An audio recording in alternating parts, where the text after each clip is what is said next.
do you do? You look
Yo, what up, y'all? It's your boy Rob coming back at you once again with another live stream. So before we get started, you already know what to do.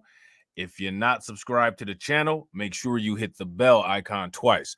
Smash the like button, share this video out to all of your followers, and let's get it cracking, all right? So shout out to everybody who is in the building early. It's good to see each and every one of you. If you guys can hear me okay, please give me a thumbs up or a radiation emoji in the chat. If you guys cannot hear me, give me a thumbs down or an angry face. So I got a quick announcement, just so you guys know that what makes a ... that is actually going down today at 2:00. You know what I'm saying? So on the other channel, make sure that y'all go over there. You know what I'm saying? At 2:00, it's gonna be lit. We're gonna have a good time. You know what I'm saying? I'm gonna shout everybody out that's in the building early. If you guys can hear me okay, y'all know what to do. Please give me a thumbs up or a radiation emoji in the chat. If you guys cannot hear me, give me a thumbs down or an angry face. We got Steve Alhala Mac in the building from St. Louis, Missouri. What's good with it, bro? My fellow Midwesterner, you know what I'm saying? Shout out to my man Carlton Way.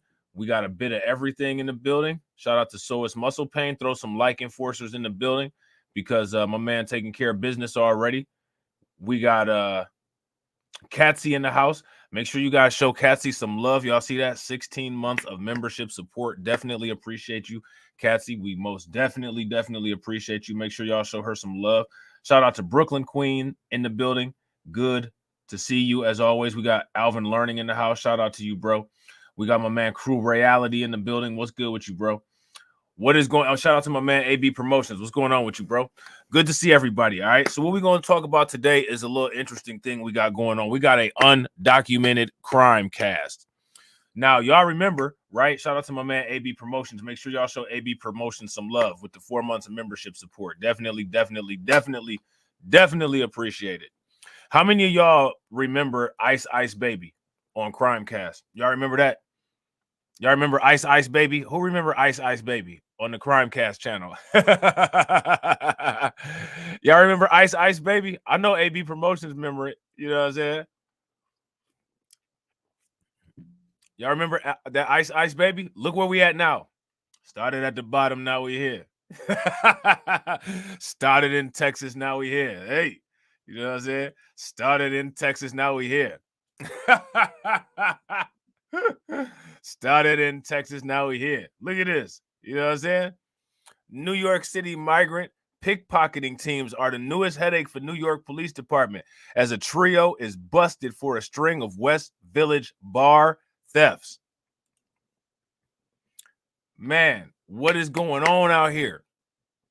What is going on out here? I'll tell you one thing that you about to hear. You about to hear some people changing their tune. Man, listen, they're about to change their tune like a barbershop quartet. Y'all remember the barbershop quartets?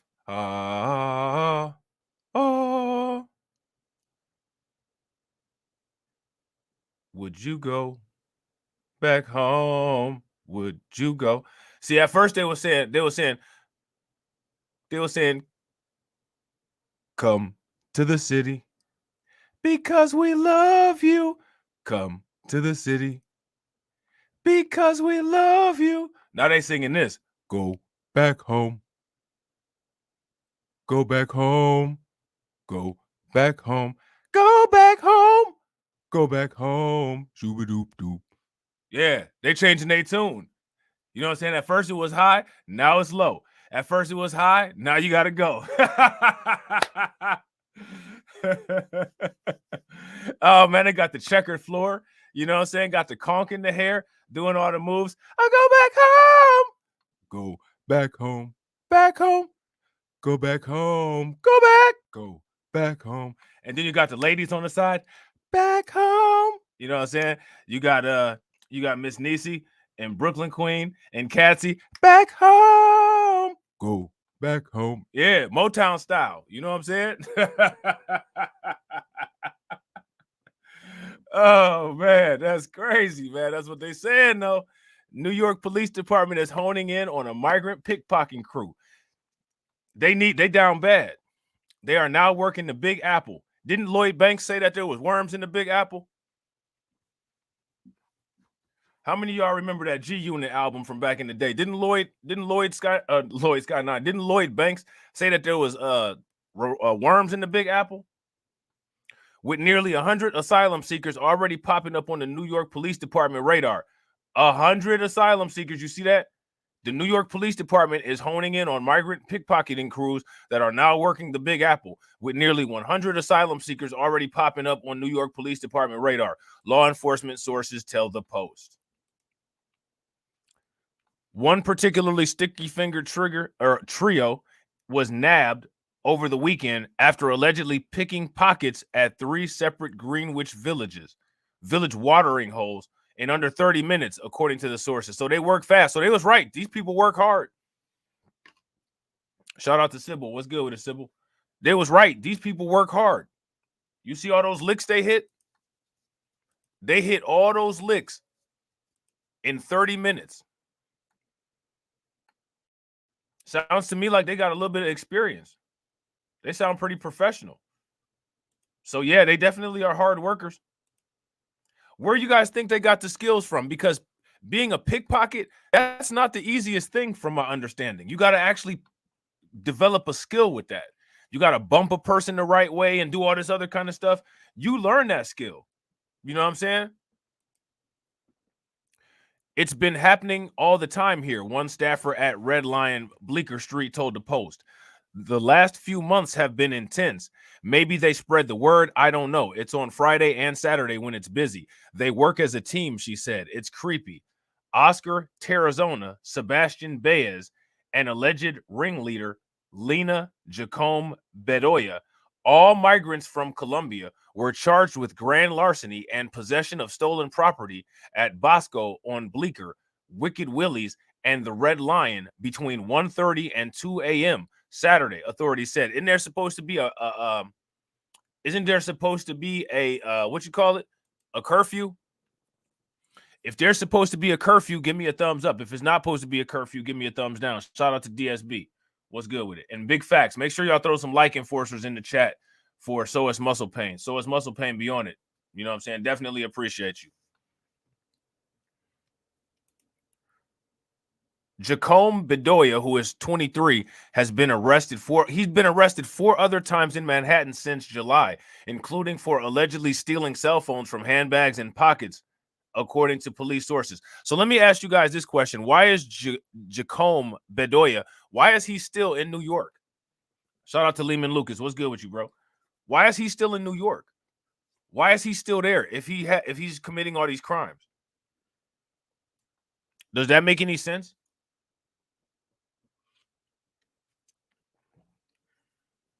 If that makes sense, give me a thumbs up. If it don't make any sense, give me a thumbs down.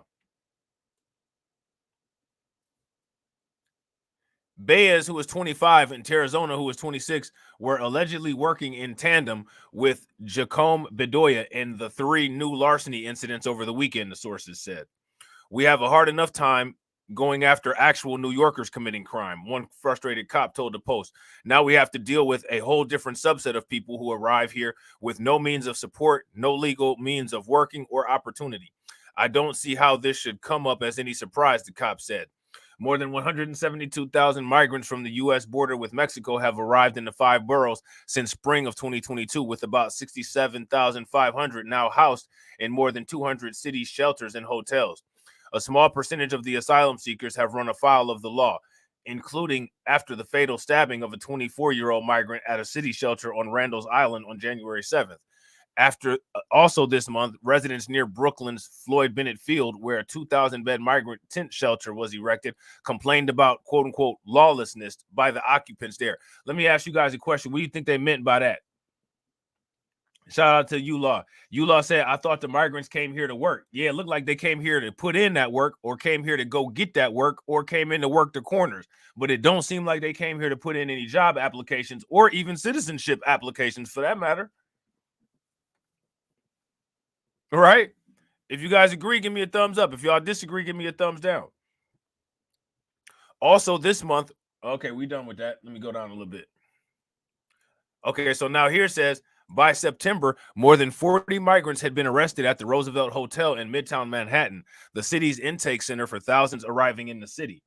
I've seen some things, a bartender at Wicked Willie's said of the pickpockets on Monday. Something happened last week. Someone complained. They lost their phone. 100% it's bad for business, he said. People don't feel safe, and even us employees have to tell the customers, hey, things are increasing. Don't leave your stuff on the table. Man, that's crazy. You can't even go get you something to eat. You can't even go get you something to drink. You know what I'm saying? One of these people from the pickpocket crew will take your stuff.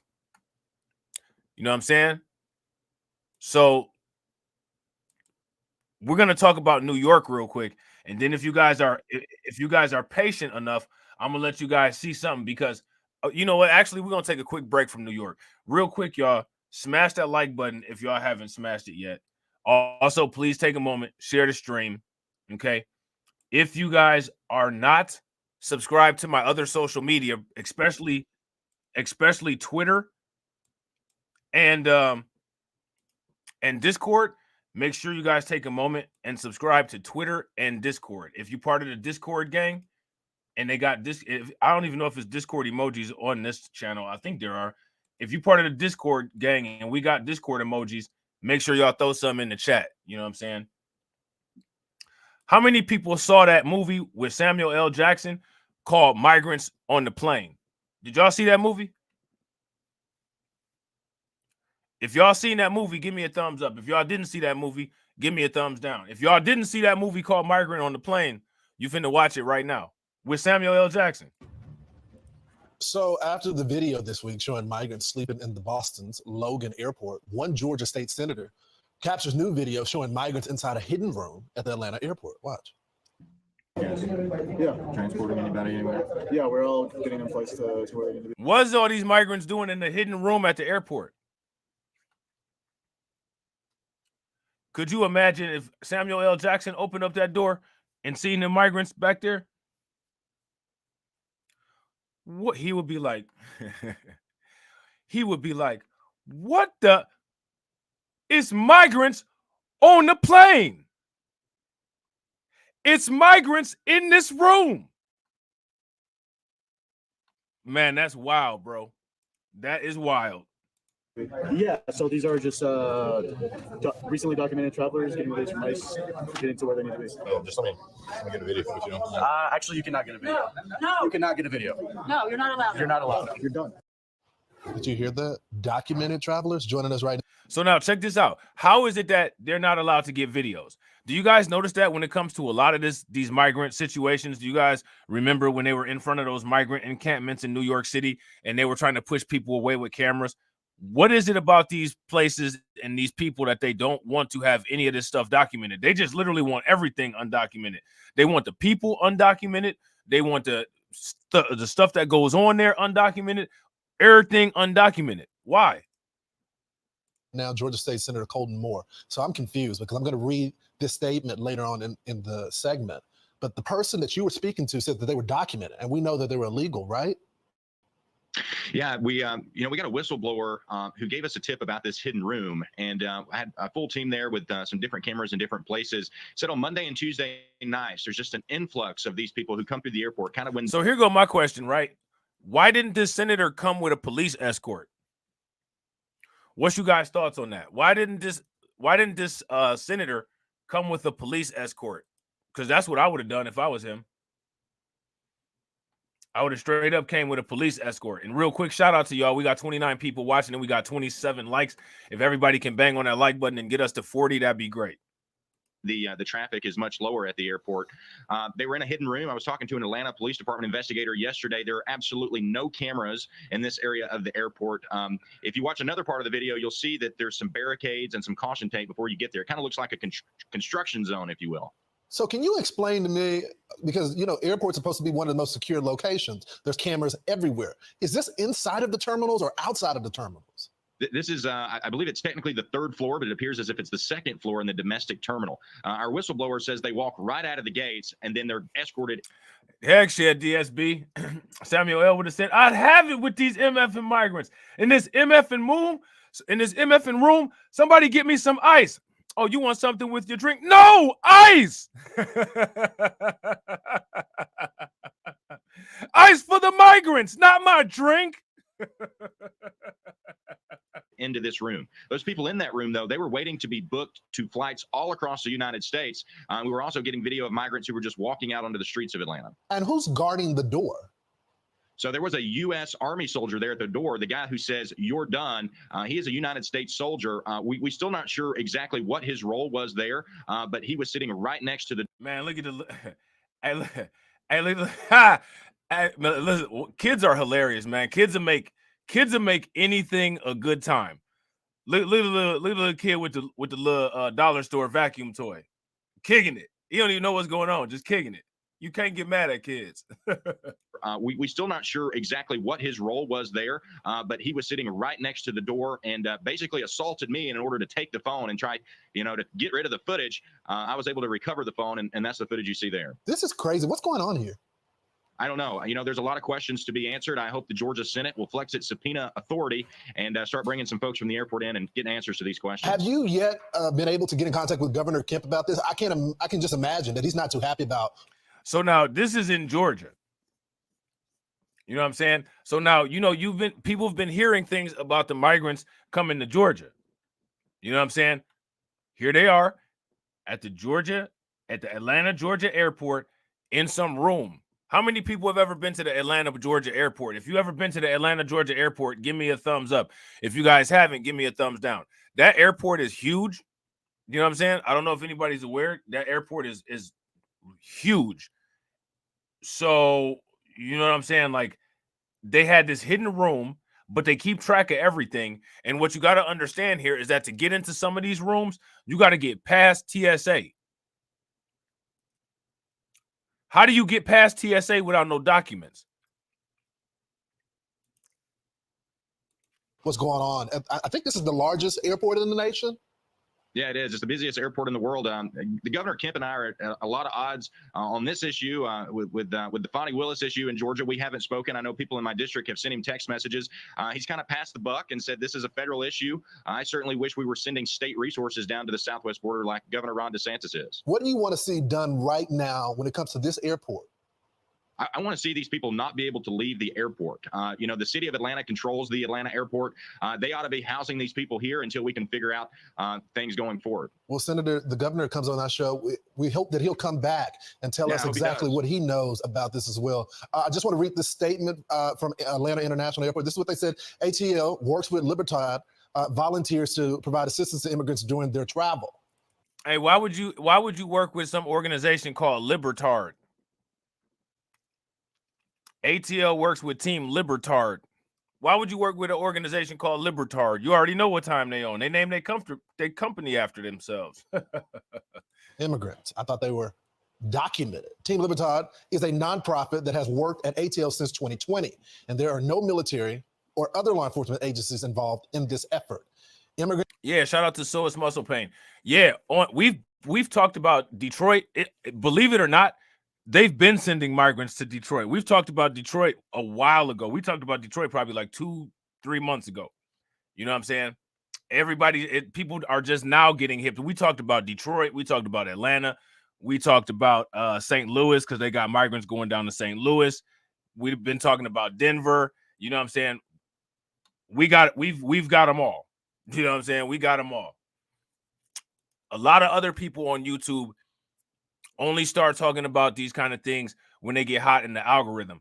We got a whole library on all of these places. You know what I'm saying? Migrants are never housed in the airport. State Senator, we're going to follow this. We appreciate you coming on this morning.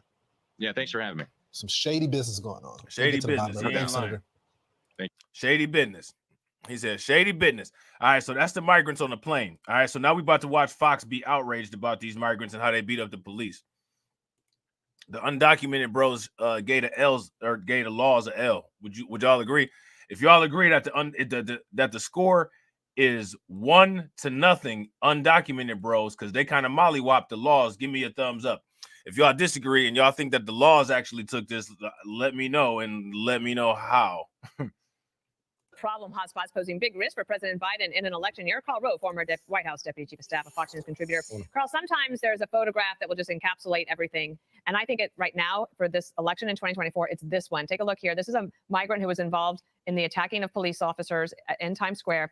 He's being let out of court. So look, they let the migrant out of court. And these people that don't know how to speak English know how to stick their dirty fingers, middle fingers up. I don't know how to speak English, but I know how to speak middle finger. You know what I'm saying? Boom. Flicked you the bird. He flicked you the poyos. Man. Shout out to Carlton Way. Carlton Way said the bros beat the Laws in the championship game. Yep, now they popping champagne like they won the championship game. Middle finger up. You see this championship ring? Because I'm out free. I said I'm out free. Yesterday on bail, and he gives America, the press, everybody there, the double bird. And I feel like if you wanted to encapsulate the problems of the Biden administration, you take unfettered illegal immigration, crime, and then being able to walk out without any consequences. And there you have a photograph that you might not see other photo editors choose to show it, but this is where it is.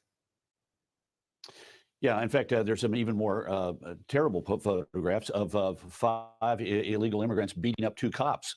Well, he was one of them. To the arrest of these people. He was one of them. Yeah. And this is so wrong on so many levels. 5 people who have come into our country illegally, who are being taken care of by taxpayer dollars, kept in shelters and in hotels in New York. This particular guy, the double bird guy, is a home guy. So he's come here and become an even bigger burden on our society with all kinds of consequences and costs. They attack 2 police officers. They get arrested, and then they get let out with 0 bail. They're not even $1. These people are just let out, which is the idea of these sort of big city progressive prosecutors that we got to be. So now remember, he's talking about the big city prosecutors, right? Remember, on these same CCTV cameras, they saw Alvin Bragg. He saw Jonathan Majors run from Grace Jabari. Jonathan Majors got charged. On these same cameras, they saw these undocumented bros wax the laws live stream, just like what we're doing right now. They got beat up on the live stream. No sentence. Somebody make it make sense. Make it make sense. Shout out to Carlton Way. Carlton Way said, I remember that one undocumented bro had a sinister smile on his face saying, thank you, Joe Biden. That was scary. Right. Did you see the one undocumented bro that said, you will know who I am very soon? You ever see that one? Bail of poor people. Well, we've now put back on the street 5 people who have shown what they think of the American justice system and what they think of what behavior is appropriate. And real quick, ladies and gentlemen, shout out to everybody that's watching. Please make sure you guys take a moment, smash that like button. Also, if you guys have not hit that bell, please take a moment, hit the bell, and please share the stream to your social media. Now, on BLR1, the videos that showed this particular scene, they were child restricted, which you guys know what that means. So if they happen to do that to this video will be on members only. Okay, so whenever they put the notification through after they process the yellow $sign to see if they give me a green sign, if it's a yellow $sign still because it's child restricted, you guys already know it's going on members only. All right, so if that's something that you want to see, there's a couple different ways that you guys can see the members only content. Get a membership for only 99 cents. You know what I'm saying? Or make sure that you're subscribed on Twitter or Rumble or Facebook to be able to watch the replays in their full form. If there's ever a copyright issue or if there's ever a censorship issue, those will not be on YouTube. I repeat, those will not be on YouTube, but they will be other places for you guys to watch them if you want to. When they come into our country. Yeah, it might be worse than that. They may actually be living in city shelters. We haven't been able to tell that just 4 yet. of them are. Four of the. There's 4 of them are. Okay, because we asked the deputy commissioner that last hour and she wasn't sure about it. But I mean that's another blow, right? Because the taxpayers are paying for it. Here is the back and forth. Also, let me ask you guys a question. How are you guys liking the clips? If you guys like the clips, give me a thumbs up. If you guys don't like the clips, give me a thumbs down. Let me know what you guys think. Now, you guys remember, with the clips, this is what I need you guys to do. Watch them all the way through to the end. And at the end, always, to any content that you watch, always hit the box in the lower left-hand corner. That's the most important thing that you can do. Believe it or not, that's even more important than hitting the like button. Do all of it, hit the like button. You know what I'm saying? But if you can't do anything for whatever reason, somebody got you held hostage and they like, listen, you got a choice. You got this choice. You can only do 2 things with Robb's video. You can either hit the like button or you can hit that box, but you can't do both. If I catch you trying to do both, we'll be back. Hit the box. Hit the box. At the end of the video, just remember Pinhead. Give me the box. All right? Forth now on the border. You know, it's going to be a political battle right now, Carl, between Democrats and Republicans pointing fingers. I want to be very clear.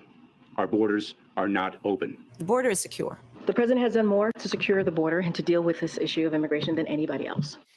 Here's my question for you guys. How does Kamala Harris know that the border is secure and she hasn't done her job as border czar and been down there?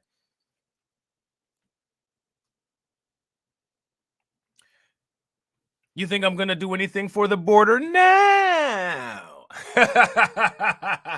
You think I'm going to go down there to the border now? So you've got that, and you've got this from Congress. Yeah, it's a quote. This is from a memo that the White House put out. It said that after years of playing politics, House Republicans have a chance to finally say yes to border security. And this is the Deputy Communications Director, Andrew Bates. He said that inheriting a broken system, President Biden acted on day one by proposing a concrete immigration reform plan and underscoring the pressing need for border security. Unfortunately, not only have congressional Republicans blocked the president's reform plan since then, but they have also voted against the record border security funding he has delivered over their objections every single year. The media is going to help the White House deliver this message. Can Republicans withstand it?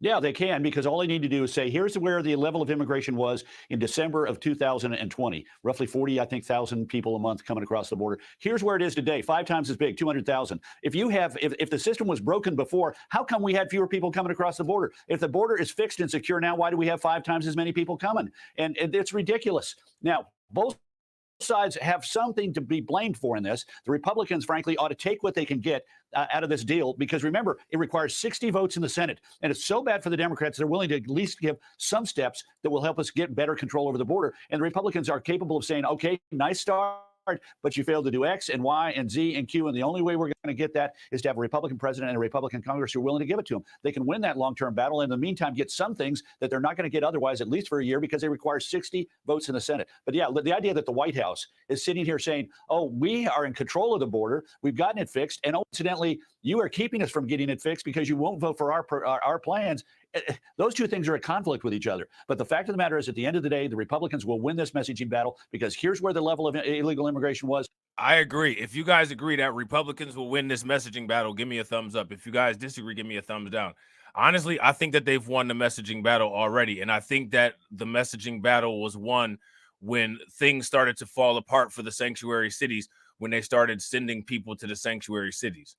Because when people started to see that it's damn near impossible for them to keep up with things, now it's starting to sink in, like, wait a minute, this problem that's on the border, if this problem continues, every city is going to look like these cities that are being destroyed by this migrant crisis.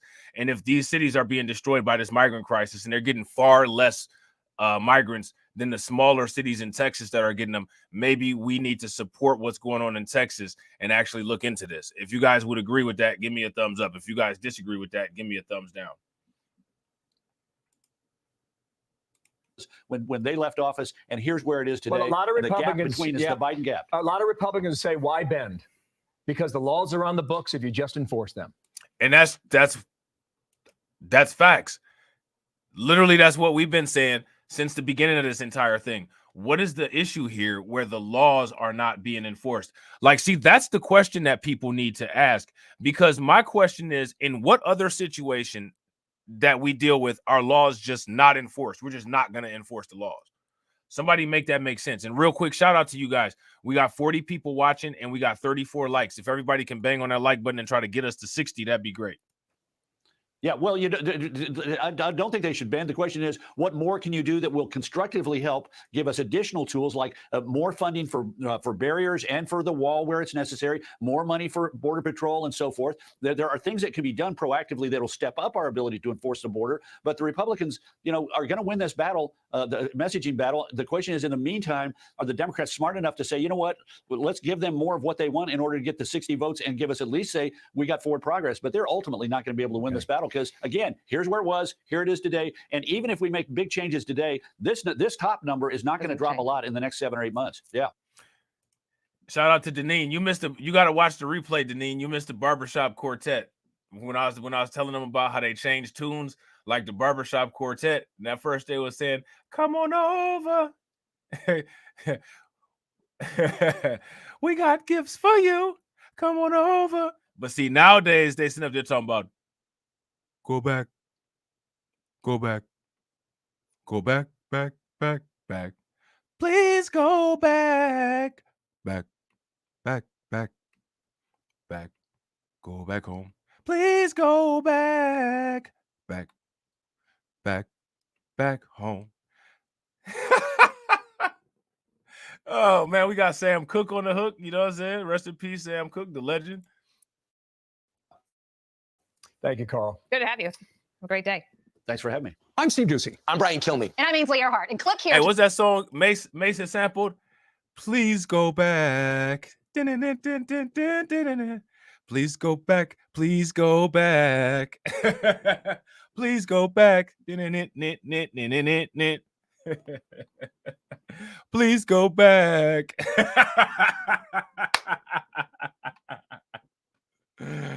Oh man. When we came on a plane, it wasn't like it used to be.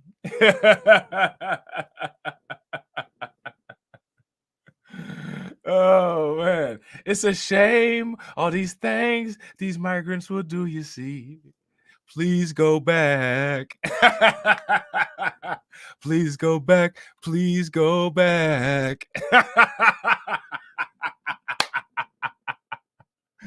Oh man, because we came on a plane.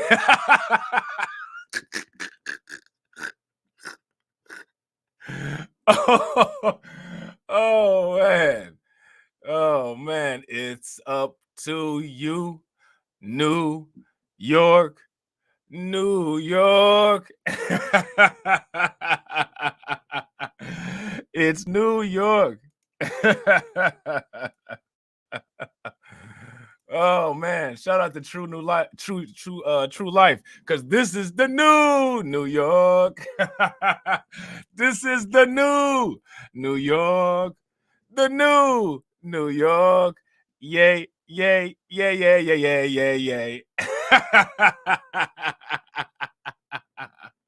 I'm walking down the street like helter skelter. It's cats getting $1.50 at the migrant shelter.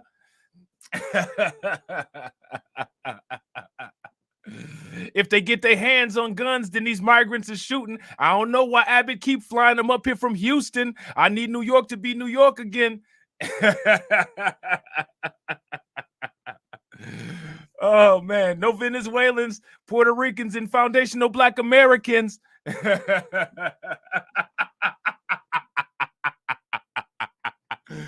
Oh man.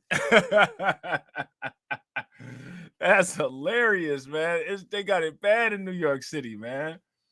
Damn, they got it bad. You know what I'm saying? Police believe that 4 of the migrants were arrested in a cop beatdown near Times Square, fled to a bus to California. Hey, yo, Eric Adams, hip-hop mayor. The migrants are going back to Cali.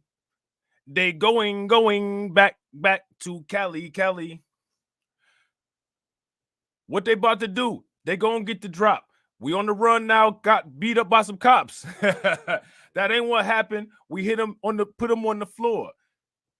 Now they run around trying to kick in our door. I hit up Puffy and got the tickets. We out in California and they say we missing. We going back to Cali. We going back to Cali. Man, yo, the hip hop mayor need to have me do a mixtape for him. Shout out to my man Mike TV. Yo, that's crazy, bro. A migrant from the Congo tried to grape a hotel worker. Migrant from Venezuela raped a woman. What?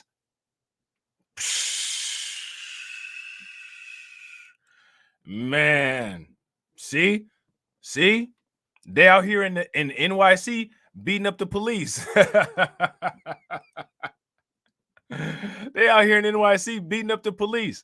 Police believe 4 of the migrants arrested in the cop beatdown near Times Square fled on a bus to California. You know what I'm saying? Planes, trains, and automobiles. Look at this. New York City shelter where migrant mob beat up cops is plagued with drugs. Anybody shocked? If you're shocked that that's what's going on at that migrant shelter, give me a thumbs up. If you're not, give me a thumbs down. Shout out to Jacoby. Nah, see, Jacoby, here, this is the thing, right? Mayor Eric Adams calls himself the hip-hop mayor. You know what I'm saying? And he said that one thing that black people need to do is stop listening to so much drill music. So we're going to take it back to the golden age of hip-hop. And every time that there's a rap song that applies to something stupid that he did, we about to do the Eric Adams remix. Shout out to Ann, and that's true. Oh, yeah, we're going to get to that. We're going to get to that, Mike. Facts. You read my mind, bro. We're going to get to that. Absolutely. And we actually briefly talked about that on the last Undocumented Bros. But you're absolutely right. You know what I'm saying? 4 of the migrants cut loose without bail after allegedly ganging up on 2 NYC cops near Times Square may be on the run, the Post learned. Cops believe the group could have hopped on a bus bound for California on Wednesday. Look, all 40 of us, life as a migrant shouldn't be so rough. But as the world turns, I learned life is what do you say? I learned life ain't fair. Oh man. Living in the shelter, no different. What Inspector Deck go? Help me out, AB. As the world turns, I learn. Oh yeah, as the world turns, I learn life is hell. Living in a shelter, no different than a cell. Oh, oh, oh man, what? As the world turns, I learn life is hell. Living in the shelter, no different than a cell. You know what I'm saying? My man Inspector Deck.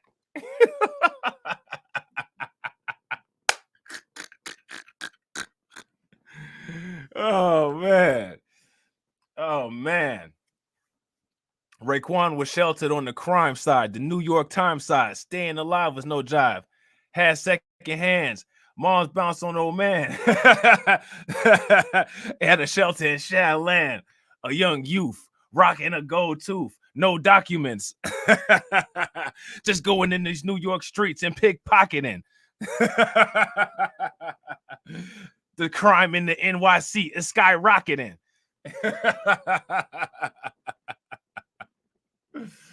Oh man. Look. Hey, this what you God said to him. Raw, I'm gonna give it to you with no trivia. We brought cocaine straight from Bolivia. Them migrants gonna shock the nation. We hate America and the Emancipation Proclamation. Weak police, they run and break their head. We gonna slam them into a wall and break their head. Hey, yo, Messiah, set the migrant shelter on fire.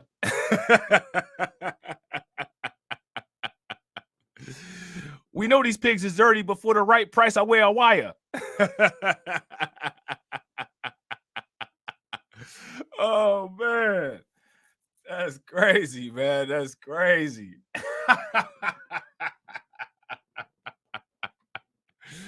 Oh, man. What? So now here's this. Cops believe that the group could have hopped on a bus bound for California. So they going back to Cali on Wednesday after giving phony names. What I tell you about these IDs, giving phony names. So this is probably layers of phony names because the names that they was going by was probably already phony. And then on top of the phony names that they was going by, they gave another phony name. Shout out to Lewis Knows. What's good? And said you're going old school on them bars. Yeah, you know, we in the NYC. We in the NYC. We got to take it back to the golden era. You know what I'm saying? Man. You know, Nas and AZ had that one song that was about the migrants. Whose gifts is these? These gifts is ours. These gifts is ours. Ours they ours. Whose gifts is these? These gifts is ours. These gifts is ours. These gifts is ours. Oh man.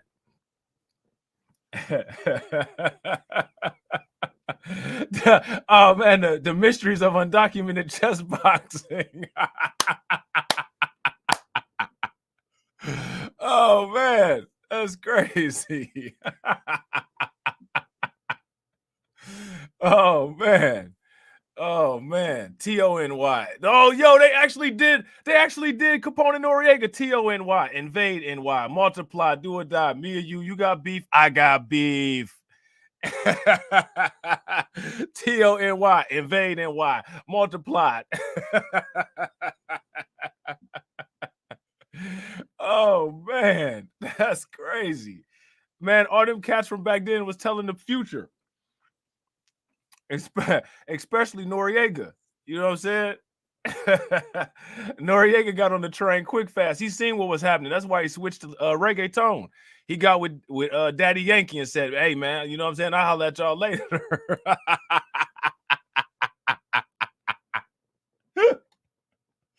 Oh, man, Nori, you know what I'm saying? That's crazy. So now here it says, the 4 accused cop attackers believed to have skipped town were charged with assault on a police officer and obstruction immediately after the shocking caught on video attack Saturday in Midtown. Darwin Andres Gomez, Kevin Servita Orocha.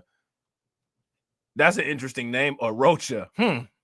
Wilson Juarez, Yorman Revron were released without monetary bail by a Manhattan judge.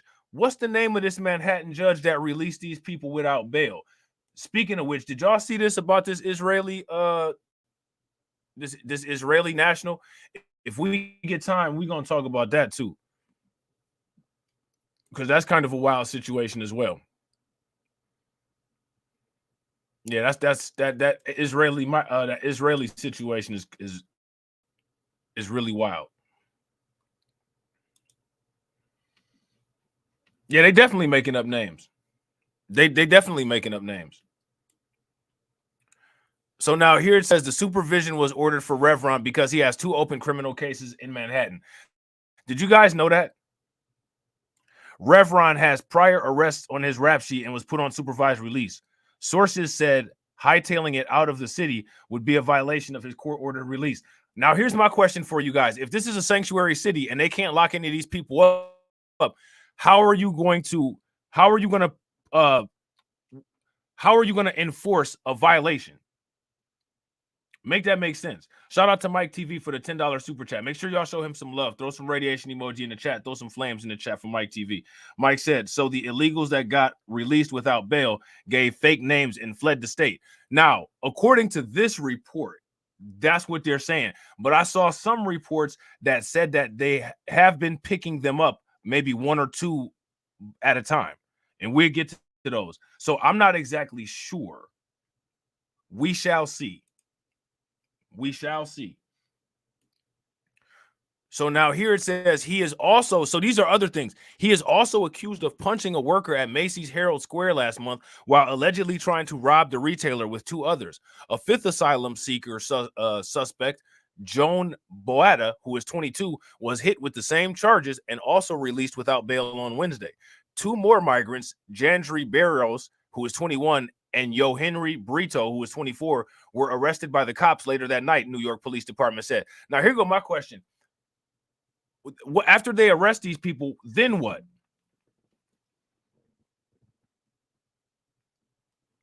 Because the city can't do anything about them because it's a sanctuary city. You feel what I'm saying? So what are they going to do? And real quick, shout out to y'all, man. I appreciate everybody that's here. If you guys haven't smashed that like button yet, please take a moment, smash that like button. Also, if you guys haven't hit the bell, please take a moment and hit the bell. We got 49 people watching and we got 43 likes. If we can get those likes up to 70, that would be great. I know y'all can do it. Throw them like enforcers in the chat. Shout out to my man, the Bunker TV. What's good with you, bro? Where's some like enforcers? Throw them like enforcers in the chat. You know what I'm saying? Dozens of New York's finest and reps for the Police Benevolent Association packed the courtroom for Burritos. This dude named Burrito. That's wild. Arraignment on Thursday.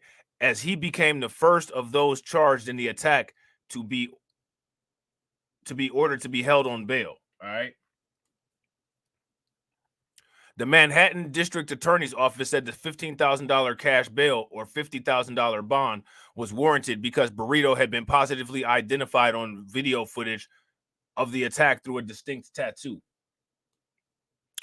He has 4 prior arrests for petty larceny with 2 open cases and a guilty plea on a disorderly conduct charge in September, according to sources and a criminal complaint. Assistant District Attorney Zachary Cotton also argued that Burrito didn't have a permanent address or ties to the community, warranting the bail to ensure his return to court.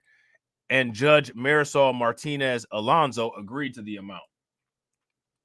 We packed the courtroom today to support our brother police officer and lieutenant who were repeatedly attacked by a gang on the street, punched repeatedly, kicked our police officer and fled the scene, PBA President Patrick Hendry said in the statement after the arraignment. Today, the justice system worked.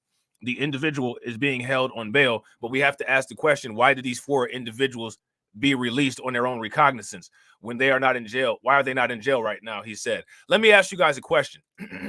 What does recognizance mean? What does personal recognizance mean? Let me know in the comment section. What does that mean?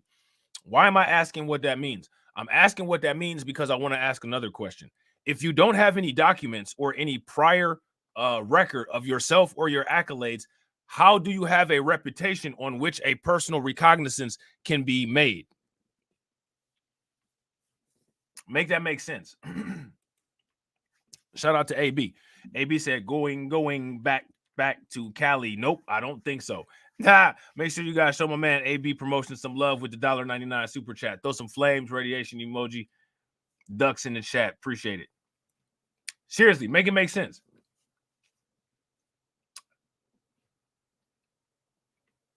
Shout out to DC Precise, man. That's hilarious. Hey, that's what Martin said on Blue Streak. He said that's why don't nobody want to go to Mexico, to jail in Mexico. He told Dave Chappelle, he said, don't nobody want to go to jail in Mexico. Y'all remember that scene?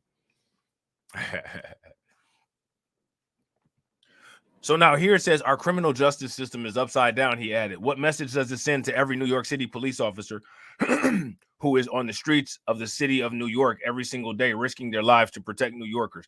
If we're not protected, how are we going to protect the people in the neighborhoods? Barrows was not charged by the prosecutors pending further investigation, the DA's office said. So again, remember, this is Alvin Bragg. He has 2 prior arrests for robbery and petty larceny with charges stemming from a 3rd arrest since dismissed, the sources said. Let me ask you guys this question. Why hasn't an individual like this been sent back?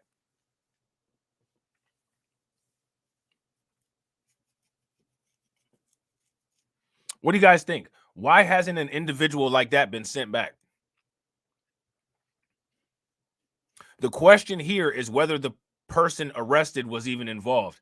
At this time, there is not sufficient evidence that he is one of the people who committed this terrible act, a rep for the DA's office said, adding that we vigorously condemn assaults on police officers and prosecute those responsible. This is an ongoing investigation, and we ask anyone with information to call 212-335-9040. The DA's office previously said investigators were still reviewing the footage to determine the extent to which the earlier 5 suspects were involved. The spokesperson on Thursday also said the office was investigating the allegations that the 4 released migrants had skipped town. The court is not aware of the defendants' whereabouts, but they are obligated to return to court on their scheduled dates. Now, why do you think that they're going to follow those laws if they don't follow the initial laws to get into the country?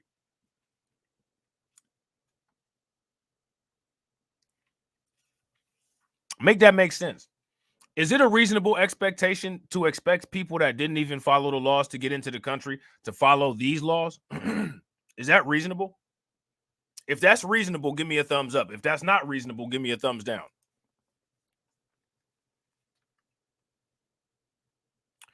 So now here it says defense lawyers, and I don't know how they got defense lawyers, must be public defendants or something like that, Defense lawyers for the 4 migrants who are believed by the cops to be on the run did not immediately return calls seeking comment. New York Police Department brass and the department's police union all railed against the decision to cut the migrant thugs loose without bail, with Chief of Patrol John Schill saying Wednesday that the quote-unquote cowards should be behind bars at Rikers Island. The case has also prompted calls for deportation, including from Governor Kathy Hochul, who told reporters Thursday, get them all and send them back. You don't touch our police officers. You don't touch anyone, she said. That's very different than what she was saying at first, isn't it? Isn't that a lot different than what Kathy Hochul was saying before?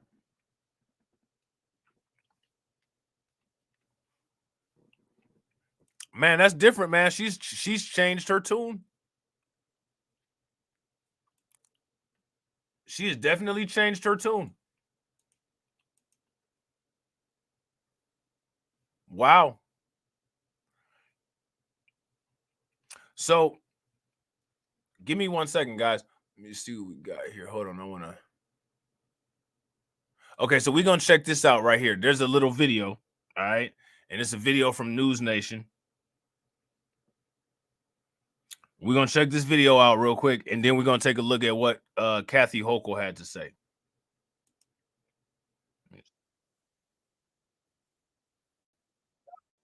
King, what's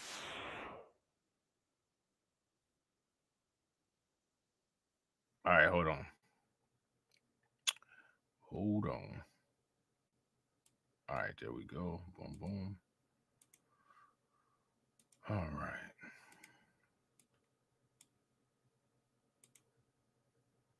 Okay. All right. Yeah. All right, here we go. There we go.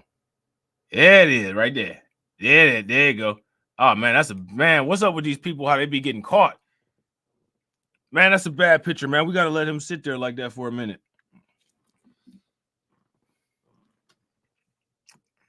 What's going on right there with that picture, man? What's good, bro? What's going on with that? Oh, Uncle Murder. Whoa, you know what I'm saying? On television first tonight, about 80% of Americans now say the country is going in the wrong direction. This picture explains why we all feel that way. It's an Illinois who got out of jail without bail. The NYPD arrested him after he beat up two cops, and as you can see, he is flipping the bird to the cameras as he walked out of jail, flipping the bird with both fingers. And he's not going to be deported because New York is a sanctuary city. We showed you the video yesterday of 4 illegal immigrants beating up 2 cops in Times Square. It turns out there were 5 attackers, actually. Not because they were trying to get away or the cops were trying to arrest them, but just because they could. They wanted to get into a fight with police officers. They were arrested and then let out of jail promptly, almost immediately, thanks to the no bail policy in New York. 20 years ago, you'd spend time at Rikers for jumping the turnstiles in the subway, but not this guy. Just think about the past 5 years, how things have changed. Defund the police, no bail policies, George Soros-backed prosecutors who refuse to prosecute a myriad of felonies, the open border, sanctuary cities, the release of virtually illegal immigrant into the United Cross. Sort of explains the demise of blue cities we've seen, especially over the past couple of years. You think about the demonization of the police and the lack of support for police. It's all right there. Johan Boada, 22 years old. He's the 5th guy in this lineup. And actually, there is even more to this story. The New York Post reports 4 of the 5 arrested in beating the police officers have already fled New York or California. They allegedly gave false names to one of the many groups that give free bus rides to illegal immigrants, and off they went. Now, again, like I said, this is probably layered, right? This is a layered issue here. You know what I'm saying? This is all of these people giving fake names on top of fake names, because the names that they're probably using here are probably fake. Shout out to Kiko. What's good with it, bro? Real quick, shout out to y'all, man. I appreciate you guys. We got 56 people watching. That's what's good. Smash that like button if y'all haven't smashed it yet. Also, if you guys haven't shared the video, please make sure you guys share the video. If you come across this and you're watching it on Twitter, make sure you share it on Twitter too. I forgot I was going to tell y'all, I was going to say something else to y'all, but I totally forgot what I was about to say. Let's get it. This conversation isn't really political. 80% of America believes we are heading in the wrong direction. Even New York's very liberal governor talked about deporting the 5 who were caught. Oh, yeah. So let's get a poll going. If you guys feel that America is going in the wrong direction, give me a thumbs up.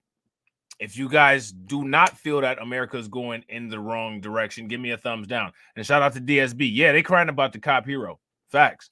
Facts. Shout out to Mike TV. Mike TV killing it today. Make sure you guys show him some love. Throw some radiation emoji in the chat for Mike TV with the 10 ducats. Definitely appreciate it, bro. Mike says, pause. Please explain to me what George Soros-backed prosecutors are. I remember it used to be a conspiracy theory that George Soros was the quote-unquote man behind the curtain. Now the news is name dropping him. One thing that I would do if I was you, bro, is I would check out what's called the Open Borders Society. And George Soros has a Twitter account. It's actually at George Soros on Twitter. I would go back and read some of his tweets that he posts. And if you read the tweets that he posts, a lot of things will become self-evident. You know what I'm saying? Shout out to the people in the comment section. I know you guys know what's up with Soros.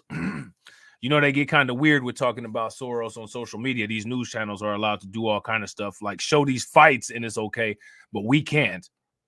So if you guys are versed on Soros, make sure you guys drop some information and some sources, especially the people with the wrenches, in the chat from Mike TV. And I was going to say the same thing, because what he just did was ran off a bunch of QAnon talking points right here on the mainstream media, which I find fascinating, because now we're just doing that now. You know what I'm saying? On camera beating up those 2 New York cops. To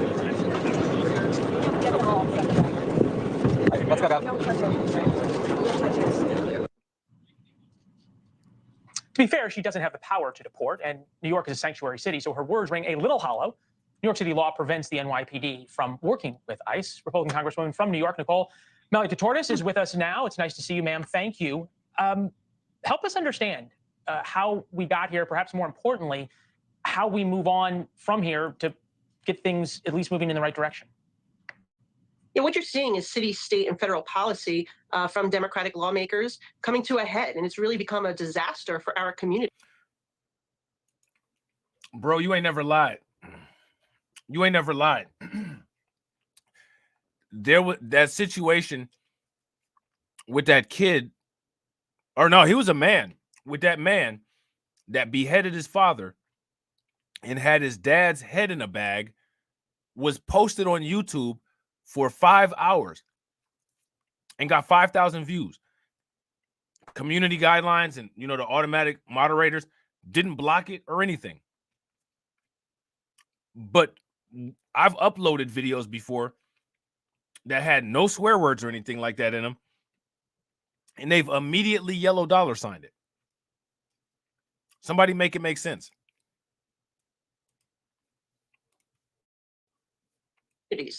This is just one video that we've seen, but we know that another migrant was murdered in a shelter. We know that there's been other assaults on police officers. There have been dozens of arrests for shoplifting. There have been arrests for all other crimes as well. And it's extremely concerning that our sanctuary policy of New York City is protecting these individuals, and the city is prohibiting the NYPD from cooperating with immigration and customs enforcement. And this is something that is unacceptable. It's like going to somebody's house for dinner and you break all the china. I mean, you outdo your welcome. And the fact that the taxpayers that I represent are being forced by this mayor to continue to house these individuals in luxury hotels, provide their every need, even legal services they're paying for, laundry services, is just unacceptable. So I'm calling on ICE to deport these individuals. The problem is they got to do it on their own. They can't get any cooperation whatsoever from the NYPD. Yeah, thanks for watching. What do you guys think about that? I think that that's one of the worst ideas that any of these politicians ever came up with. Now, let me ask you guys this. when people voted for this stuff, do you guys think that it was explained to people in that way? Or do you guys think that they sold them a bill of goods that just wasn't true? And now that the situation is right there in the public eye and we're seeing the worst of it, now people are like, wait a minute, this isn't what I voted for. What do you guys think? And shout out to my man Lloyd Sky 9 for being a bot enforcer. Make sure you guys show him some love. Well, 2 more suspects have been arrested in connection to that brutal attack on 2 NYPD officers over the weekend. All right, Fox 5's Morgan McKay live outside criminal court in Lower Manhattan. And Morgan, what's the latest on this case? Steve Natasha, one of the men allegedly involved in this attack against police officers in Times Square on Saturday night. His arraignment just wrapped up and he's being held on a $15,000 bail. Now, the other man is having his case deferred for now, so his arraignment could. Now, let me ask you guys this. What do y'all think about that price of a $15,000 bail? You guys think $15,000 is a good amount, or do you think that $15,000 is too low? Let me know what y'all think in the comment section. Come at a later date. Now, here is video of the 2 suspects as they entered the courtroom today. The NYPD also showed up in full force with dozens of police officers and PBA members packing the courtroom for the arraignment. Now, according to the NYPD, more than a dozen men attacked 2 police officers in Times Square Saturday night.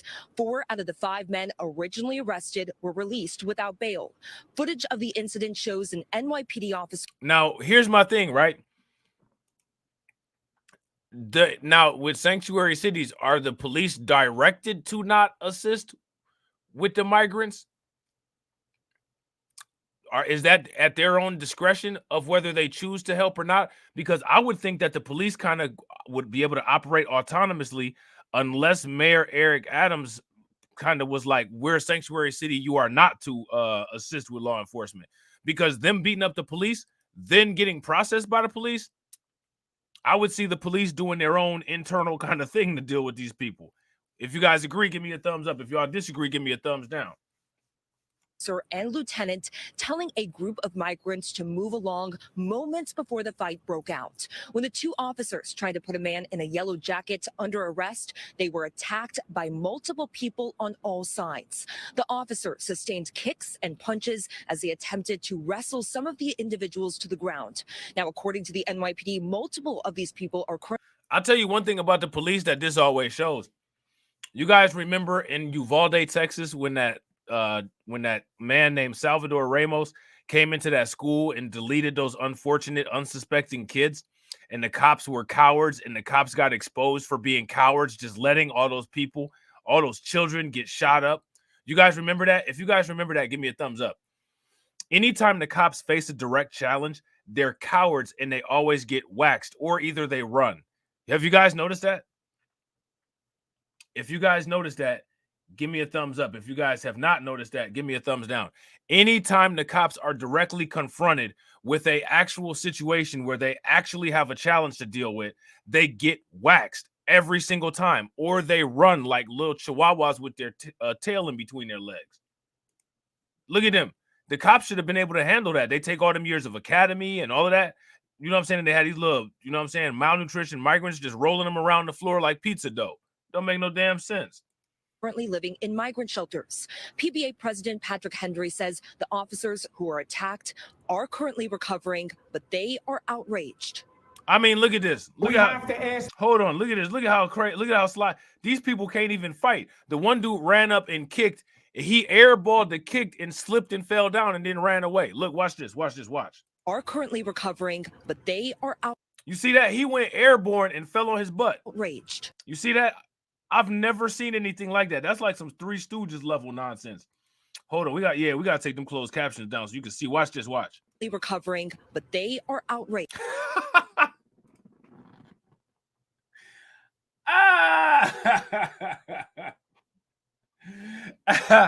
Hey, he thought he was trying to punt a football or something and went airborne. He thought he was doing something and went airborne and fell right on his butt. Look, watch one more time. the individuals to the ground. Now, according to the NYPD, multiple of these people are currently living in migrant shelters. PBA President Patrick Hendry says the officers who are attacked are currently recovering, but they are out. You see him? There you go. He in midair. I paused it in midair for y'all. He in midair. Hey, he went airborne. Goofy.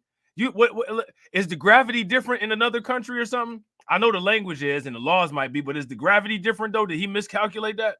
Who are attacked are currently recovering, but they are. Somebody should have had a wet floor sign in Espanol so he wouldn't fall. You know what I'm saying? Outraged. We have to ask the question, why did these 4 individuals be released on their own recognizance? Why aren't they in jail right now? They brutally attacked a New York City police officer. Now, here go the thing that's funny about this, right? Every time they beat up a black person, they break policy, right? Would you guys agree? If you guys agree that when they beat up black people or when they shoot unarmed suspects, they're breaking the alleged policies that they have, right?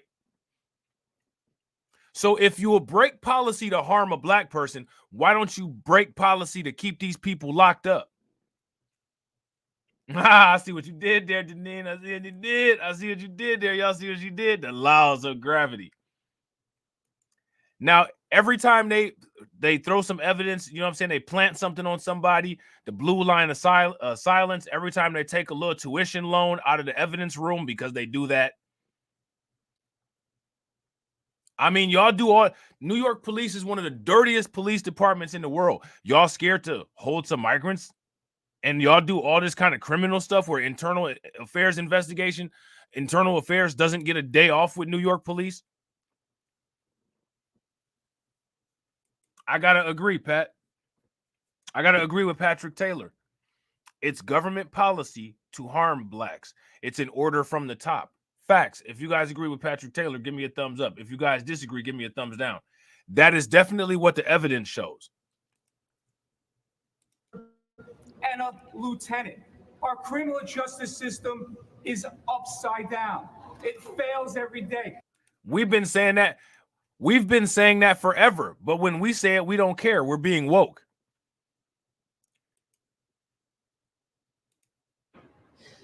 Police representatives are also calling for some of the migrant men involved in the attack to be deported. Governor Kathy Hochul suggested yesterday that she would likely be in support of deporting the migrants responsible for the attack on police and said she's quickly looking to judges and prosecutors to do the.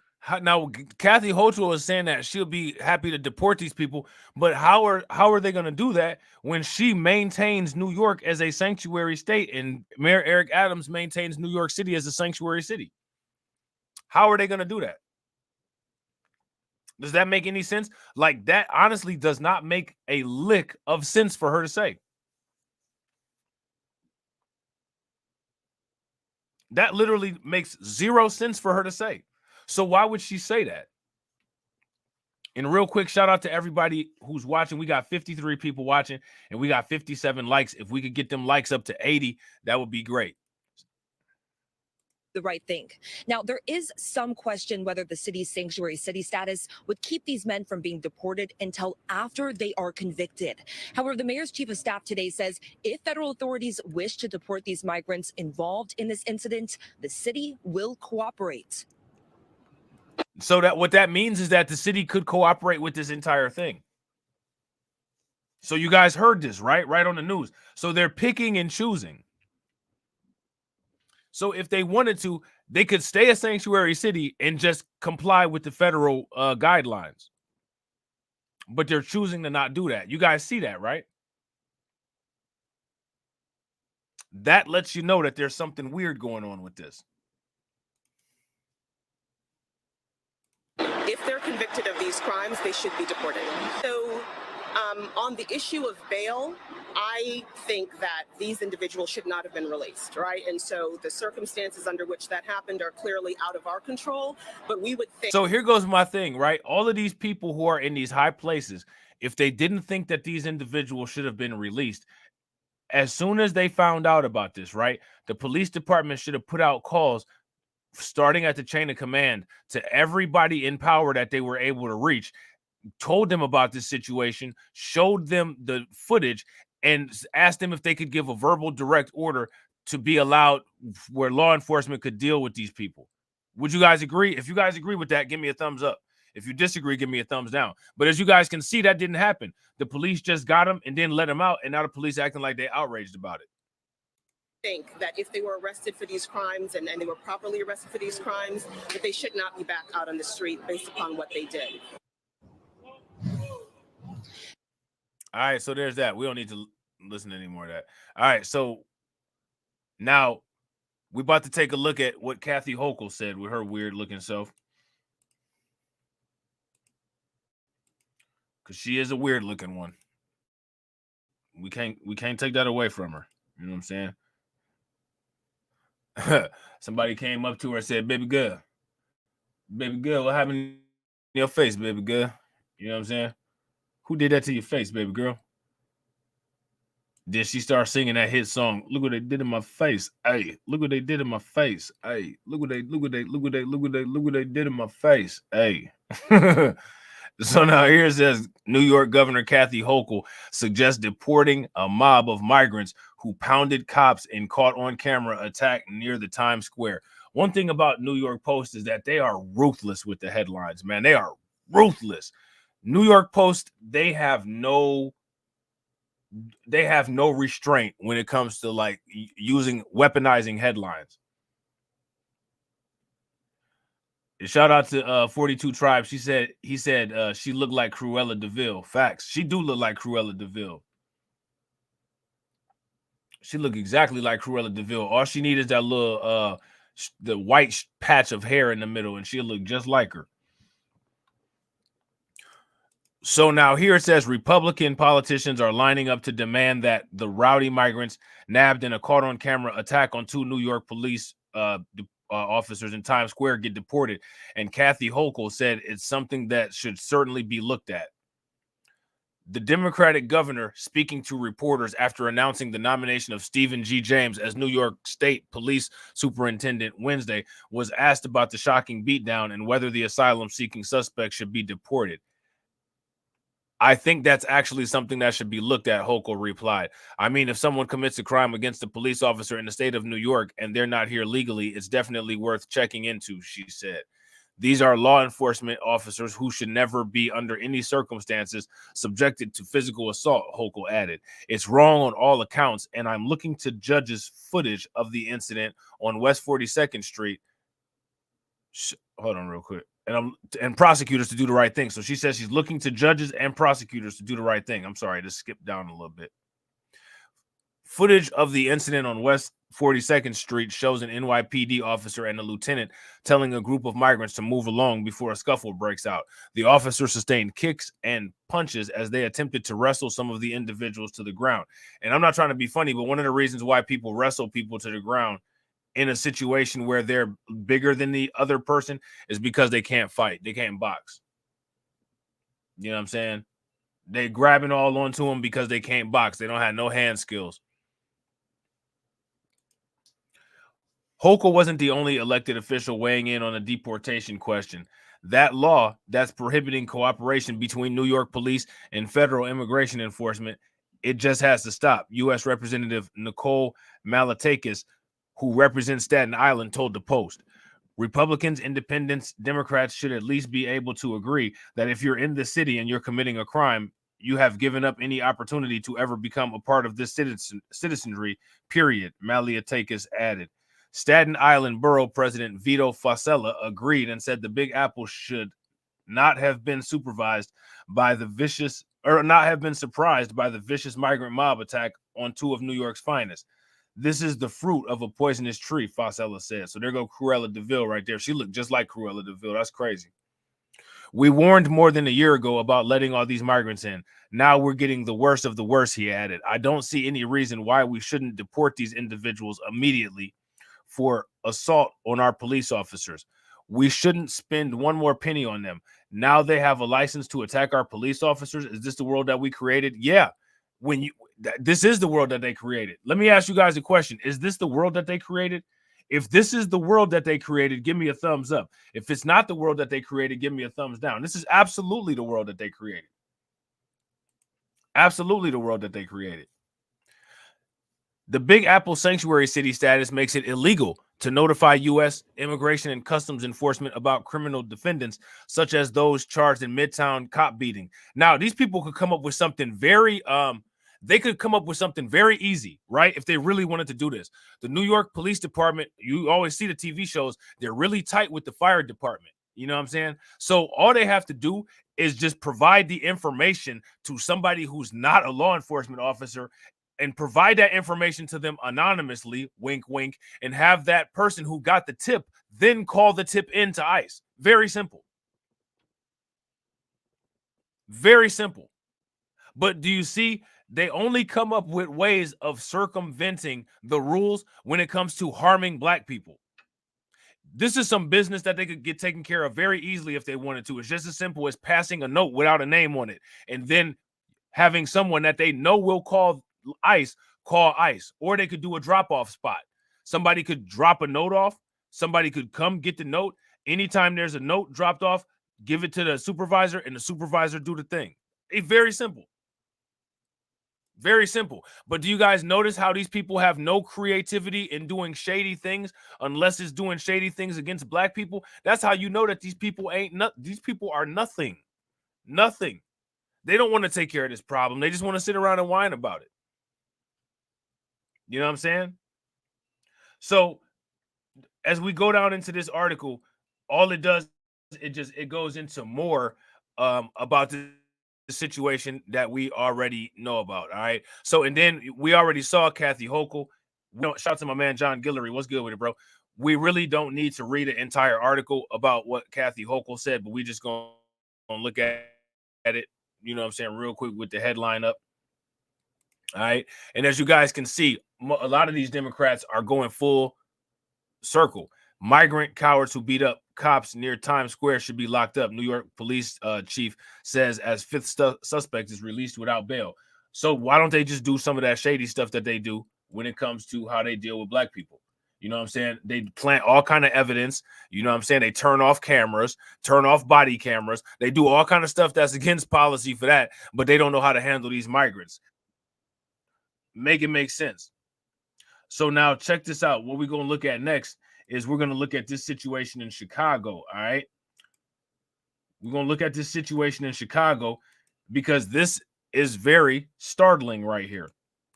We got a big bust situation where immigration officers arrested nearly 200 people. So somebody make that make sense. What was going on there? All right, let's check this out real quick. Seriously, here at the live desk, immigration and customs officers have arrested almost 180 non-citizens in a nationwide sweep. ICE calling the people arrested, quote, potentially dangerous. More than 100 of them have already been convicted or face pending charges for crimes, including assault against children. That sweep took place over a week and a half in 25 major cities. Now, look at this. Do you notice, guys? Do you guys notice that they haven't shown any of these people? Shout out to Torian. What's good with it, bro? They haven't shown any of these people. But they arrested 100 people. Seriously, here at the live desk, immigration and customs officers have arrested almost 180 non-citizens in a nationwide sweep. ICE calling the people arrested, quote, potentially dangerous. More than 100 of them have already been convicted or face pending charges for crimes, including assault against children. That sweep took place over a week and a half in 25 major cities. Over the course of 11 days, our dedicated and committed law enforcement officers zeroed in on removable, at-large non-citizens who are wanted for or who have already been convicted of horrible, almost unspeakable crimes like assault against children, including sexual assault and murder. Our officers also targeted non-citizens who present dangers to national security, public safety, and border security. In Washington, a bipartisan package on border enforcement and immigration policies is set to be in the works, but Senate negotiators are keeping the details of that deal under wraps. Just like how they keeping the details of this report right here under wraps. All right. So check this out. We got a little article here from ABC 7. All right. Let me see. Hold on real quick. Let me just look at something real quick. See something real quick. We're going to take a look at we're gonna take a look at a bunch of this stuff. We're gonna take a look at a bunch of this stuff. Yes, we are. And remember, guys, stay in this stream. You know what I'm about to do? While one of these videos is running, I'm gonna change the redirect, and I'm gonna redirect it to the stream that that Tony and I are doing. All right. So give me 1 second. Check this out. FBI announces international drug ring bust involving cartels and the mafia. Now let me ask you guys this question real quick. Do y'all think that this has anything to do with the undocumented bros? If y'all think this got something to do with the undocumented bros, give me a thumbs up. If y'all think that it don't, then give me a thumbs down. We about to check this out real quick. Watch this. Look at this. Look at this. Over a dozen have been arrested in a crackdown on what investigators say is an organized crime syndicate trafficking drugs from Mexico through Los Angeles. Eyewitness News reporter Leo Starworth is live with more. Leo? Yeah, my friend, we're just outside of the FBI field office here in Westwood, where agents disclosed to Eyewitness News that they've made that major drug bust, taking down some major drug smugglers. Here's more. Millions of dollars worth of dope seized. Everything from cocaine, meth, heroin, fentanyl, and even weapons, along with tens of thousands of dollars in cash. An international task force made up of agents from the FBI, law enforcement from cities across the country, including police from Canada, teaming together to target an international organized narcotics crime syndicate. We're here to announce. Now, let me ask you guys this question, right? When it comes to this situation with the undocumented bros, here go my question for you guys. What are the chances of them using the migrants as mules for these drugs because they know that the migrants, for the most part, are immune from police consequences? What y'all think are the chances of that? If there's big chances of that, give me a thumbs up. If y'all don't think there's big chances of that, give me a thumbs down.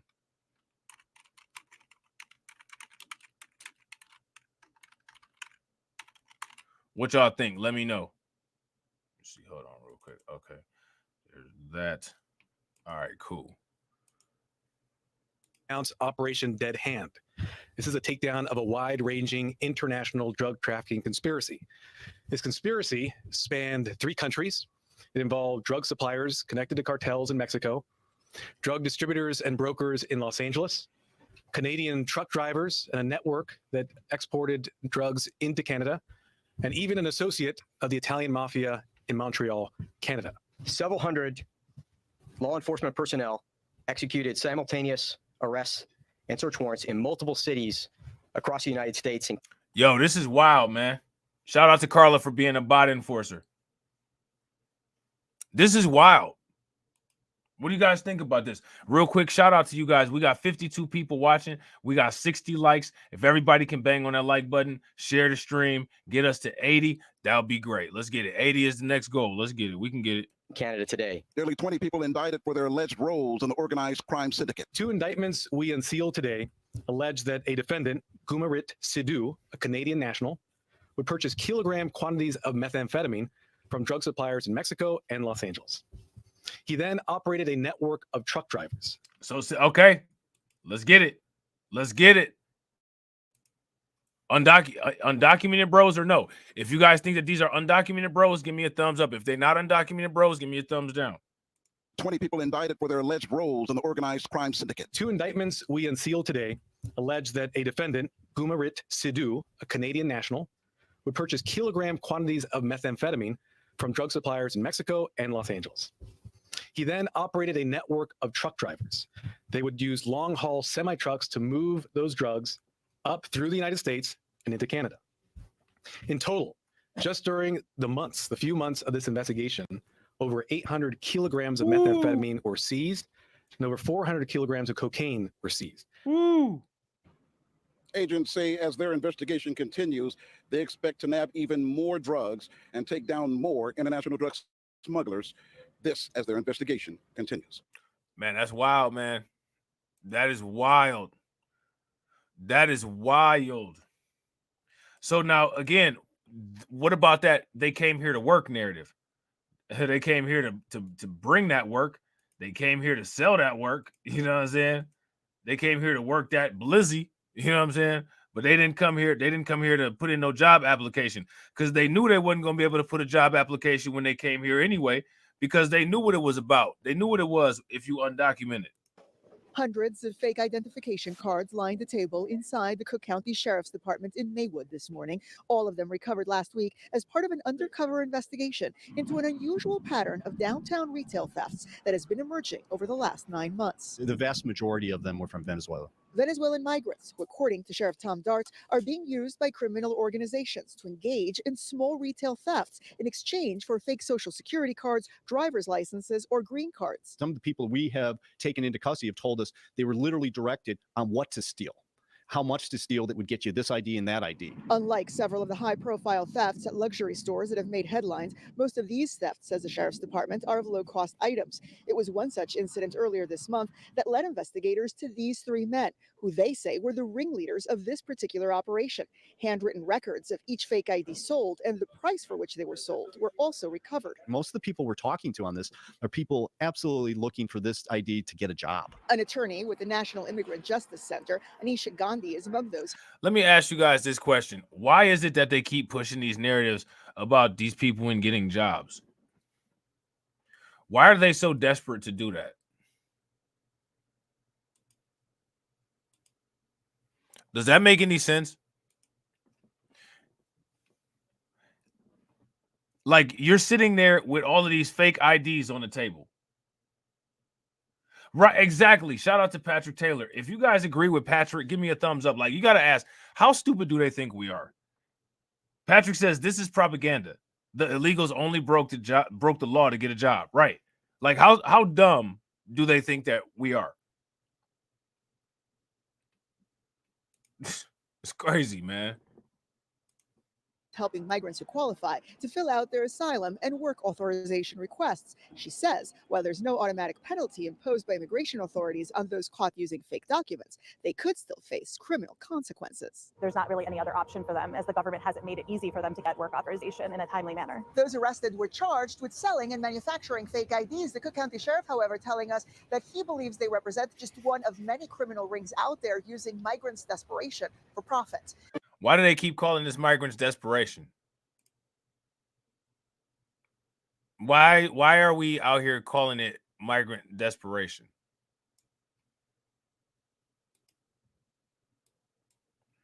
Somebody make this make sense.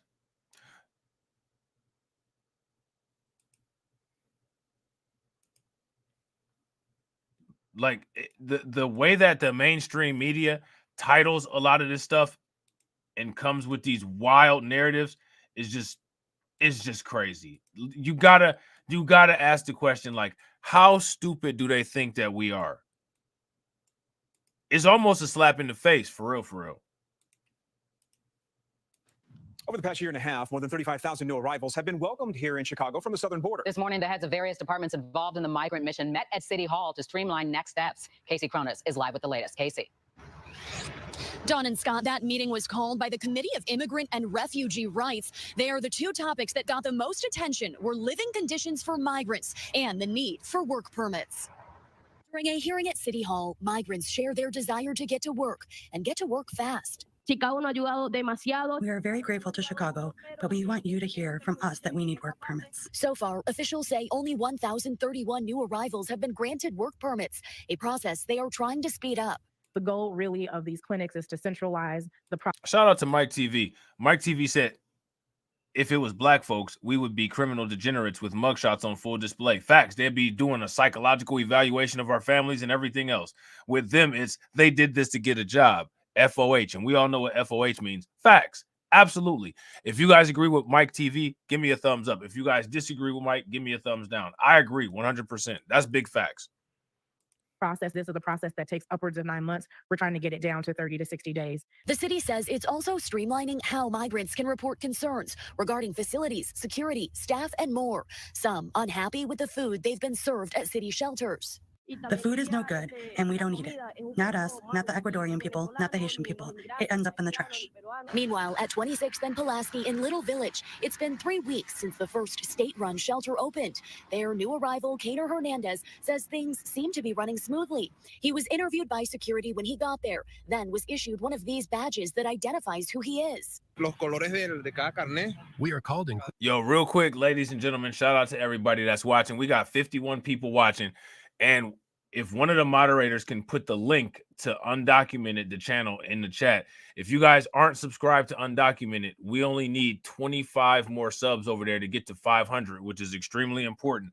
We got 51 people watching. If half the people watching go and subscribe to Undocumented, we will be part of the way to one of the milestones to where we need to be to get that channel monetized. So if everybody could take a moment and hit the link when the moderator puts in the link for the Undocumented channel, that would be great. Also, if you all subscribe to Undocumented Bros, the channel, that would be great as well.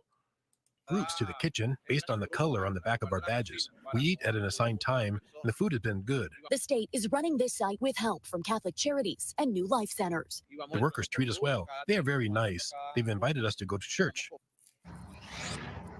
Right now, there are about 175 migrants awaiting shelter placement, and most of them are at O'Hare. That is where Hernandez says he waited for 4 days before being assigned to that Little Village shelter. Along with his wife and 3 children, he was given 60 days to find more permanent housing.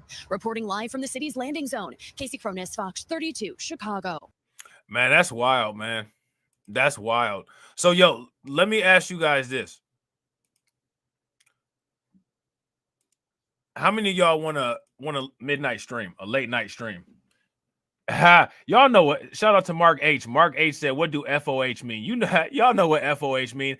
If y'all are in the chat and y'all know what FOH mean, everybody write it. Everybody put it in. And shout out to you, Mark H. We're not fronting on you. We just having a good time. That's just how we do it here. You know what I'm saying? So I need everybody to spam the chat with the actual definition of FOH, please. You're gonna die laughing when you see it, bro. Oh man. So yeah, check this out, man. We're gonna look at this press conference that the Chicago Cook County Sheriff had and see what he's talking about. Because this dude, man, he's sitting up here talking this crazy stuff about this fake ID stuff and that these people just wanted to get these fake IDs to try to get jobs. Man, going somewhere with that nonsense. That is the job that they wanted to do, was the fake IDs. Let's get it. Strategies were a little bit different depending on what we were dealing with, but there was organized retail thefts, there was less organized, and then there was theft that we were getting that was coming from an area that we hadn't thought of before, which was from foreign nationals. So we started putting strategies together, foot patrols, analytics, more data driven than the past, but also working on the internet side of it, because we knew when people were stealing this, they were reselling it at different locations, but a lot of it was being done on the internet. So there was a lot of different motives, a lot of different reasons, but the one number that kept jumping out at us is that every month we were getting more and more foreign nationals that we in the Chicago Police Department. Now, let me ask you guys this question. I don't know if anybody's been aware of this, but long before the migrant crisis, right? Like long before the migrant crisis, when people were just doing normal immigration, going to Chicago to get quote unquote fake papers has always been a thing. Like that's literally always been a thing. I don't know if people are aware of that or not, but that has always been a thing. If anybody is aware of the getting fake papers hustle in Chicago, give me a thumbs up. If you are not aware of that, give me a thumbs down. We're arresting in the Michigan Avenue area for retail theft. We started pursuing these cases on many levels, not just the criminal charge of it, but to find out what, if anything, was going on beyond the obvious.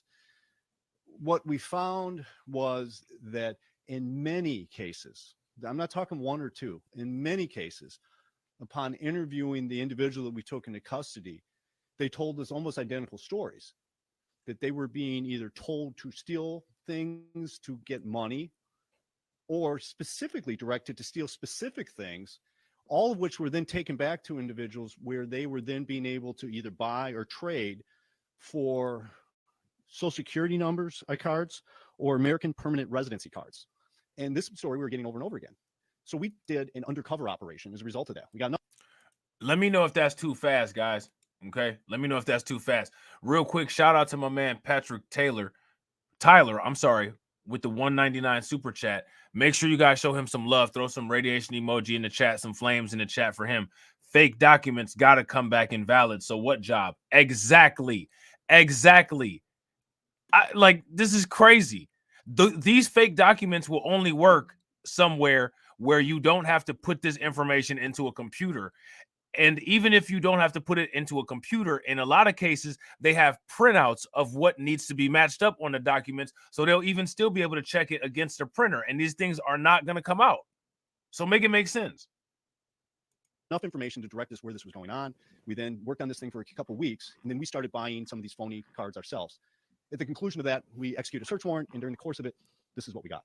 And what we got was almost 500 different IDs, social security numbers, American permanent residency cards as well. All of these were things that the different individuals that we were taking into custody were telling us they were doing so they can then go about getting a job themselves, so they can make some money. And this was something that was somewhat expansive, as you can tell. So we made the arrest. Let me ask you guys a question. How do you do a BCI FBI background check on a phony document? When you put those documents in to do a BCI FBI check, how does that work? What happens? Is that a valid question to ask? If that's valid, give me a thumbs up. If that's not a valid question to ask, and I'm out of pocket for asking that, then give me a thumbs down. I think that that's a valid question. I don't know why law enforcement isn't asking that question, but they should be. You would think, right? So somebody make that make sense. The three individuals that we arrested are individuals who are foreign nationals as well. It appears as if they've been doing this for some time. But it drives home, really, what we have been talking about for the longest time here, which is that the individuals that we talk about frequently, migrants, foreign nationals, these are very difficult, complex issues. And as a result of that, so many of the things that we don't think about are underlying different things that are going on. Underlying that meaning that a lot of these folks are purely trying to steal so they can get IDs, so they can get a job, so they can make some money. And so that is driving home to us what the obvious. Dude, no. So you mean to tell me that somebody's trying to make somebody's utilizing fast money strategies so that they can make slow money? Does that make sense? Somebody's going to use fast money tactics so that they're enabling themselves to make slow money. I'm sorry, man. That don't make no sense. Which is this complex issue that people in Washington talk a great deal about, needs to be addressed for multiple reasons, but not the least of which it's impacting our local communities, because individuals who have come to this country are attempting other ways to try to survive. And this is something that, as I said, the numbers are staggering, as you can see behind me. They're increasing exponentially every month. So driving home the notion, we have to address this issue. Thank you. Anybody have questions?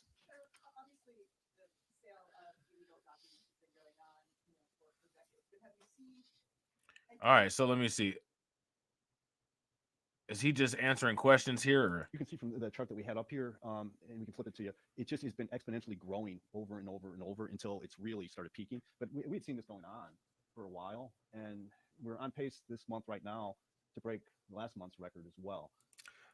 Look at this value of merchandise. Foreign national arrest in North River. Look at this. So look at the value of all the stuff that they've been stealing. Look at these charts. So we may have one or two cases I'd have to look where, as sort of an aside, when we take someone in custody, we find an ID that is not legit. But that hasn't been nearly as big as these other types of crimes.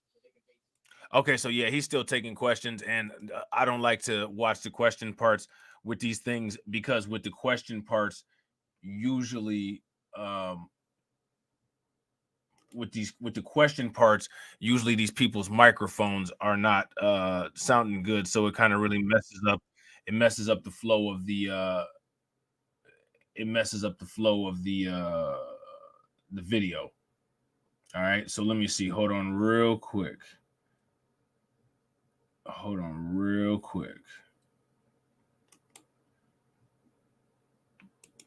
All right, we got a couple things for y'all. All right, so check this out. So now we're moving into Denver, right? And everybody knows we've been talking about Denver for a long time. Denver is still doing silly stuff. Okay. Denver is still doing silly stuff.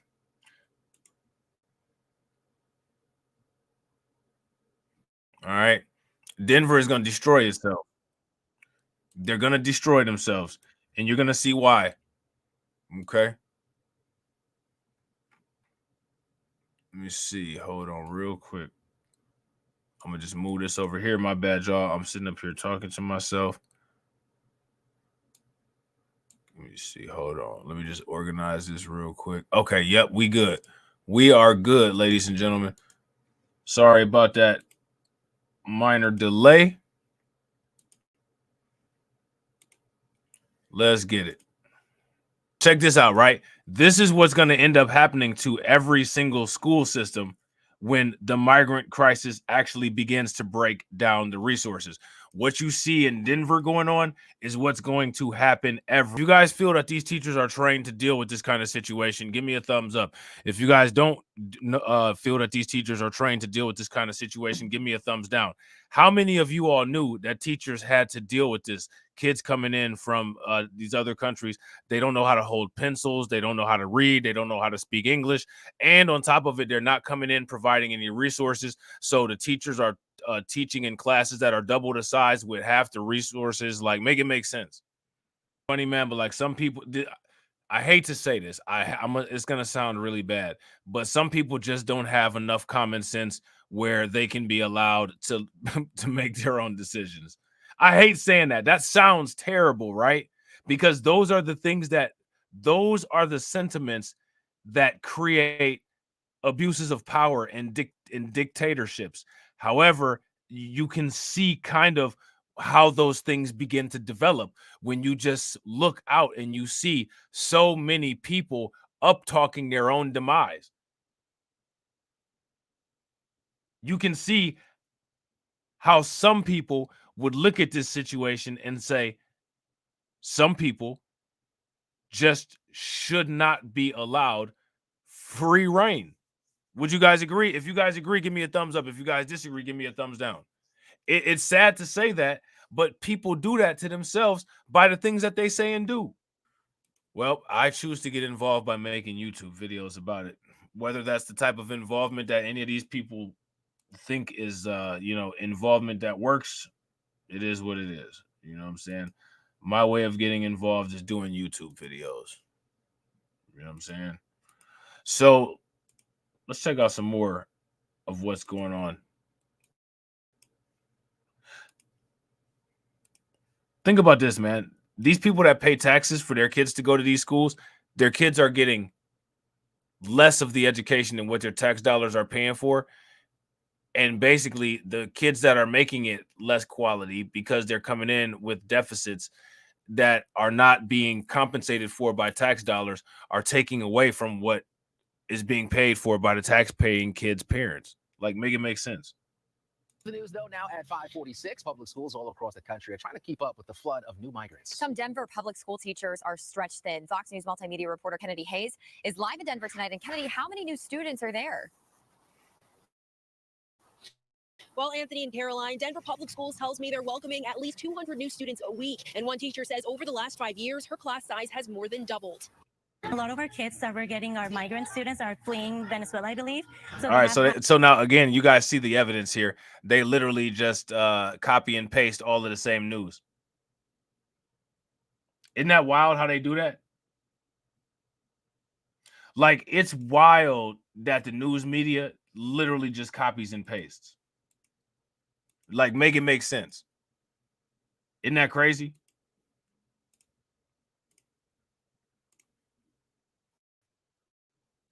It's crazy that they just copy and paste, and then they want to say the things that they say about us.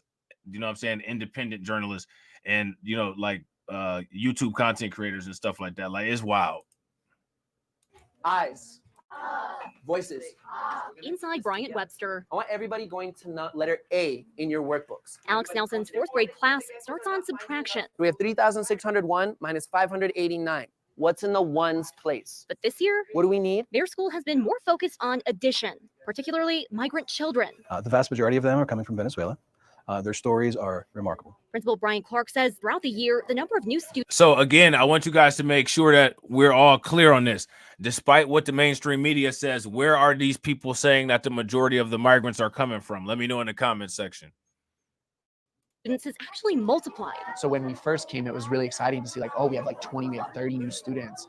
And then as it became 40, 50, 60, 80, 90 new students, then it was a little more like, okay, now what are we going to do? At this bilingual school, for most kids, classes taught in both English and Spanish, Aquí, excelente. helping new students feel at home. I think a lot of families really appreciate that their students are able to do learning without having to try and figure out English all day. So that's been really nice. You know, they also really do want their children to learn English so that they can, you know, participate in everything that they need to here. And like their new students, teachers and staff are adjusting too. They're translating their lesson plans and their curriculum materials. They're making sure that they're meeting their students' needs, even if they don't speak Spanish fluently. For some, the journey to Denver can be traumatic, so school can be a safe haven. Luckily, we have an excellent mental health team here who's really stepped up and formed support groups for students who have experienced similar traumas in their processes in arriving here. O también oído. Everybody repeat, oído. Halfway through the school year, Clark says the flow of new students hasn't slowed. I would say maybe about 5 students a week. So they're borrowing desks and rearranging furniture around DPS to make it work. We are preparing to, fill every seat in the building. That can make planning for next year tricky. It's hard to know exactly how many students we're going to have. Puedes poner esto? So the staff at Bryant Webster are ready to keep adjusting to ensure every new addition feels at home. Even though it's been hard for everybody, they're rising to the occasion, and that's been awesome. One person get a Chromebook. Go. In Denver, Rachel Krause, 9 News.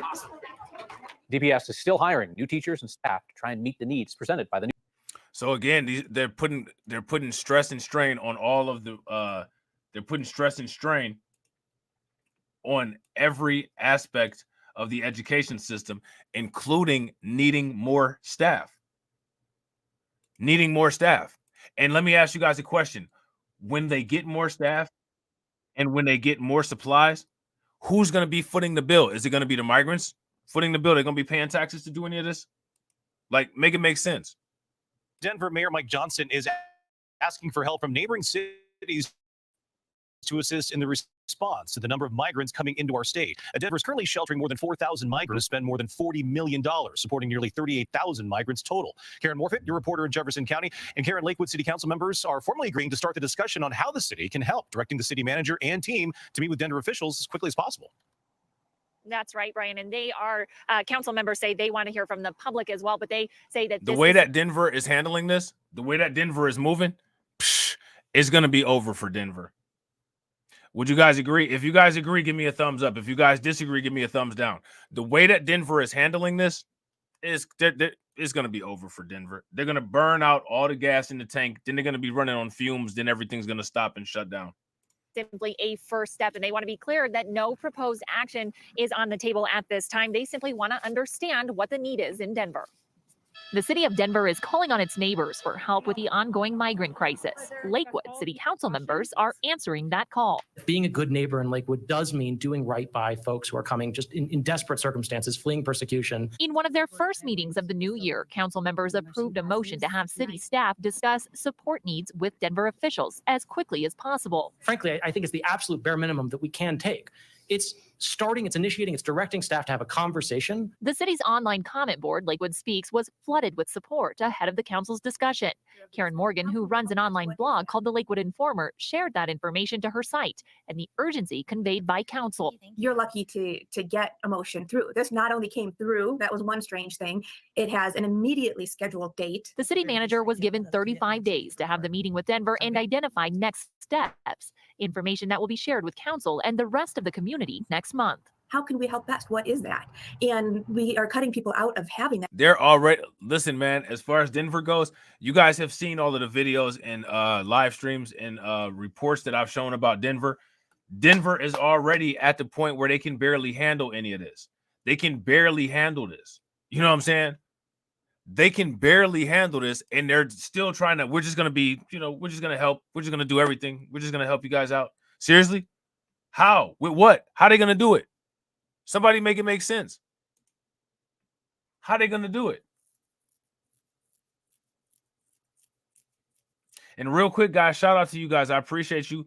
We got 54 people watching and we got 67 likes. If everybody can bang on that like button and get us to 90, that'd be great. That discussion. And there's probably a lot of good ideas out there. Now, a city spokesperson says that they are not aware right now of any plans to vote on becoming a sanctuary city, only that they are dedicated to approaching this matter with, quote, both strategic planning and a compassionate mindset, taking into consideration various perspectives. So now let me ask you guys this. They haven't considered becoming a sanctuary city yet. If you guys had the ability to give them your advice on what to do as far as if they should become a sanctuary city or not, what advice would you guys give them? Put the advice in the comment section. So check this out. They already got all these issues going on. They sit up there acting like they can handle all of this stuff. But here's what's really going on. Denver's warm welcome for migrants appears to be at its limit. Advocates. A what? But now they, on those other videos that we watched, they were singing a different tune, weren't they? On those other videos that we watched, they were singing a very different tune. Denver's warm welcome for migrants appears to be at its limit. Advocates for immigrants are now telling the city that they can literally help no more. We are live this evening at Su Teatro on Santa Fe in Denver for the premiere of the 9 News documentary Una Vida Nueva on the migrant experience in Denver. We begin this evening with Mark Salinger on the city's plan to tell a number of migrant families and shelters that their time is up. You know, this is where we are. This is where we are. So, you know, it's not going to be easy. So if there is one person who knows the challenges of 40,000 migrants arriving in Denver, it's Yoli Casas. It is going to be a huge challenge. Yoli is the head of Vive Wellness, leading the efforts by nonprofits to help people who've arrived here from the southern border. As the city of Denver prepares to resume discharging migrant families from shelters next Monday, she's still trying to figure out exactly how it'll be possible to keep them from becoming homeless. There's no more room. There's no more funding.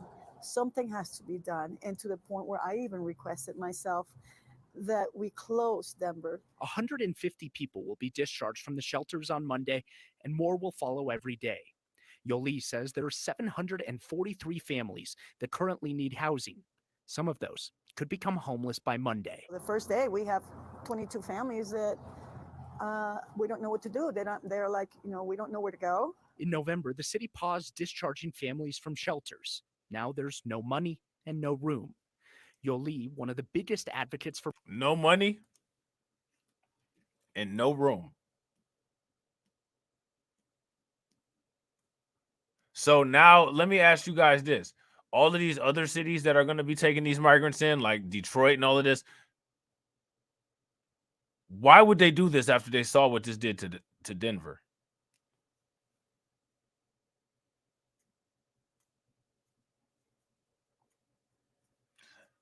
Does they see in Denver that the very people who are advocating for the migrants, they can't even handle it?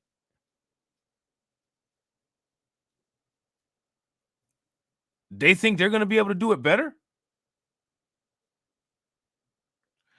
If it was me, what I would be doing if I was a sanctuary city is if I saw all these sanctuary cities failing, I'd be doing everything that I possibly could to make sure that my city was no longer a sanctuary city. Would you guys agree? If you guys agree, give me a thumbs up. If you guys disagree, give me a thumbs down. For migrants in the city, says it's time to stop letting more people come to Denver. Something's going to happen. I mean, it's going to collapse if people keep coming and we still have people who don't even know what to do. What did she say? Now, again, mind you, these are the people who are pro, sanctuary city, pro migration, pro, illegal border crossing, and welcoming and helping these people. Now, after a couple months, they say we can't keep this up. It's unsustainable. Like we've been saying, it is unsustainable. It's unsustainable to continue spending at this rate. I mean, he literally just said it right as soon as I got finished saying it and turned the video back on. Shout out to DC Precise. Y'all know what to do anytime we hear unsustainable. You know what I mean? Sustainable to continue spending at this rate. We know that. John Ewing is with Denver Human Services. When the city starts discharging families who've stayed in shelters for more than their allotted 42 days, the city will no longer guarantee housing. The city's message is also starting to change away from one of welcoming support. That's why we're constantly telling people you really may want to consider another city that has more to offer right now. Denver has already decided that. So now that, again, like y'all see what's going on now, we playing the games of musical migrants. We playing them games of musical migrants. February 5th means families will start being discharged from shelters. What hasn't been determined is where they will go. It's hard, you know, they're crying and begging, and it's like, and some of them are upset, and it's like, it's totally understandable. It's not an easy thing. Yoli has a plea that she would like us to share. If anyone has an apartment, rental home, extra room, anything that they are able to rent to migrants, they are in desperate need. You sound crazy, and I'm not even. And if they sit up there asking people to do that, I'm not even finna play the rest of this video. How many of y'all finna let somebody stay at your crib? You about to play who about to play house with some of these people? You mess around and they'll steal your house.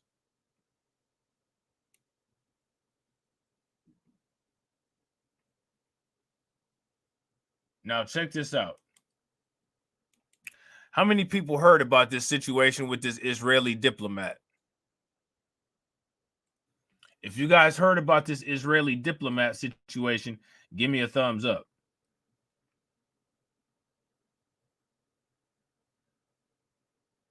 If you guys didn't hear about this Israeli diplomat situation, give me a thumbs down. And we gotta look at we gotta look at this real quick too. Hold on real quick, because this is just stupid. Like sometimes people just irk my soul. Hold on real quick. We gotta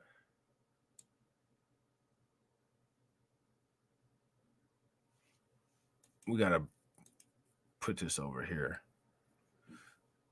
We're not about to talk about that.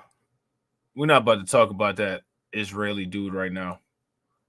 We're gonna talk about somebody else. Since this is undocumented Crimecast, we can talk about actual Crimecast too, and undocumented, right? We allowed to do that since this is undocumented Crimecast. We're gonna talk about two things. We're about to talk about two things before we get to that. All right. The first thing that we're gonna talk about is this. New Jersey teacher Christine Knudsen. How many people know about New Jersey teacher Christine Knudsen? I'll tell you about Christine Knudsen. Okay, this is her. All right, right here. We're not going to listen to this because we know that New York Post likes to use copywritten music. Hold on real quick. There we go. We're going to stop that. That's her right there. We keep that picture up. New Jersey teacher who had illicit sexual relationship with a student avoids prison time after ex-pupils sent court letters of support. Really? Really?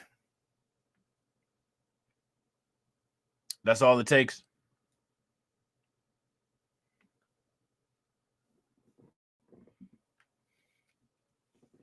So she's not going to do any prison time because somebody says she's a nice lady. A New Jersey teacher who had a sexual relationship with a 17-year-old female student evaded prison time last week after her former students sent letters of support to the court ahead of her sentencing. Ex-Fairlawn High School graphics art teacher Christine Knudsen was placed under lifetime parole supervision and forced to register as a sex offender, but won't see a day behind bars if she doesn't violate the term of the sentencing, according to the Virgin Record. Like, make this make sense. Somebody please make this make sense.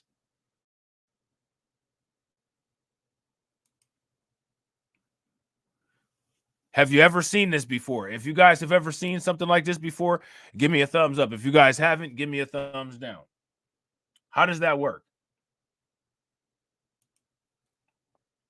She's also reportedly prohibited from having any contact with her victim as part of a 3-year suspended sentence tied to her illicit sexual relationship with the teenage student that lasted nearly a year in 2017. The relationship was technically legal because the victim was the age of consent, but before the sentencing, the student was considered a child, the local newspaper reported. Parents send their kids to school every day, trusting they will be safe in the care of their teachers. Bergen County Judge Nina Remsen said Wednesday, according to the outlet, and there is a very strong need to deter not only Ms. Knudsen, but all citizens from the violations of the law, including in this nature involving a breach of trust between teacher and student. Okay, so that's her right there. Knudsen pleaded guilty in July to reckless endangerment after she was initially charged with sexual assault in 2021. She met the victim when the student joined the school's drama club, which she advised, the record reported. The former educator's lawyer in court last week blamed multiple troubles in her life, including substance abuse, for the inappropriate relationship. Why was she teaching if she was having substance abuse?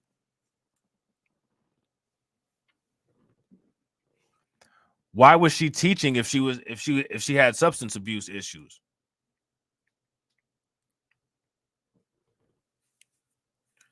I think it's fair to say from her comments that if she could go back home, she would love to do so, attorney Michael DeMarco said per the record. And unfortunately, we know that you cannot do that. And she's here today for something that she knew was wrong and wanted to stop, but couldn't. Knudsen, who taught for 2 decades, had a positive influence on her classes, according to letters of support from ex-students. Assistant Professor Stephen Ballenbach said, though he pointed out the relationship with the victim violated the trust between educator and pupil. He described the plea deal as justice tempered with mercy. So while this is certainly not a victimless crime, it's far from it. I hope that Ms. Knudsen is forever deterred, Ballenbach said, according to the record. I think that is in the best interest of the community as a whole, and certainly to the students. All right. What do you guys think about that? Have you all ever seen where they just did somebody's sentence like that, especially with that type of violation? Oh, shout out to Mike TV. Mike TV says, how do I find the stream coming up after this one? All you got to do is just stay in this one, bro, and it'll take you right into the next one. You know what I'm saying? It using that redirect. You know what I'm saying? Or, you know what? Actually, if one of the moderators can get the link for the next scheduled stream and put it in the chat, that would also be great. Oh, it's on Blacklight Revelations 1. Is what makes a coon with me and TD. Y'all know what it looked like. So now we're about to check out. Now we're gonna check out something else. Okay. This is stupid and disturbing. Okay, so we get a 2-for-1 on this one. We get stupid and we get disturbing. Isn't that nice? Let's check this out. Let me see. Yeah, we good. All right, let's get it. First up here tonight, a Lake Wales doctor in court today accused of videotaping teenagers undressing in his exam room. Good evening, everyone. I'm Paula Grohm. And I'm Nadine Yanis. According to police, 38-year-old Paula Gade, seen here, recorded a minor getting undressed in his doctor's office before she received treatment. Now, detectives... Why? Why? Why would you do this? Someone make it make sense. Make this make sense for real. Want you to see his photos tonight because they do believe there could be more victims. And tonight, Polk County reporter Rebecca Petit with brand new details on how police say that teenager found the hidden camera. Police arrested 38-year-old Dr. Paula Gade on Monday. They say he secretly recorded a 16-year-old girl while she was changing here at Ava Physical Therapy. According to police, the teen was with her parents for her first physical therapy appointment right here. with Dr. This your boy right here. This is Paula Gade. Okay. Paula Gade That's a very interesting name. Gade. She was directed to go into a bathroom to change into a gown, plus given a towel to cover up. The 16-year-old came alone to her next appointments. During her third appointment, the doctor told her to change inside an exam room, which had a privacy curtain. It was during her fourth appointment on January 24th, the teen noticed a partially hidden ring camera with the blue record light on. The next day, the teen and her parents reported Dr. Gade to Lake Wells police. Investigators say after the appointment, Dr. Gade deleted the ring camera footage. She's a 16-year-old girl. I think that any adult would be shaken by that. Just a complete breach of trust here from a doctor. At his first appearance Tuesday, the judge ordered Dr. Gade to have no contact with the victim, and he must surrender his passport once released on bond. Dr. Gade has practices in Lake Wells and Orlando and is also an adjunct professor. Police say there may be other victims here in Lake Wells or in Orlando and are asking them to come forward. I'm Polk County reporter Rebecca Petite, ABC Action News. Disgusting. A lot of times when these people get into positions of power, they don't even care, man.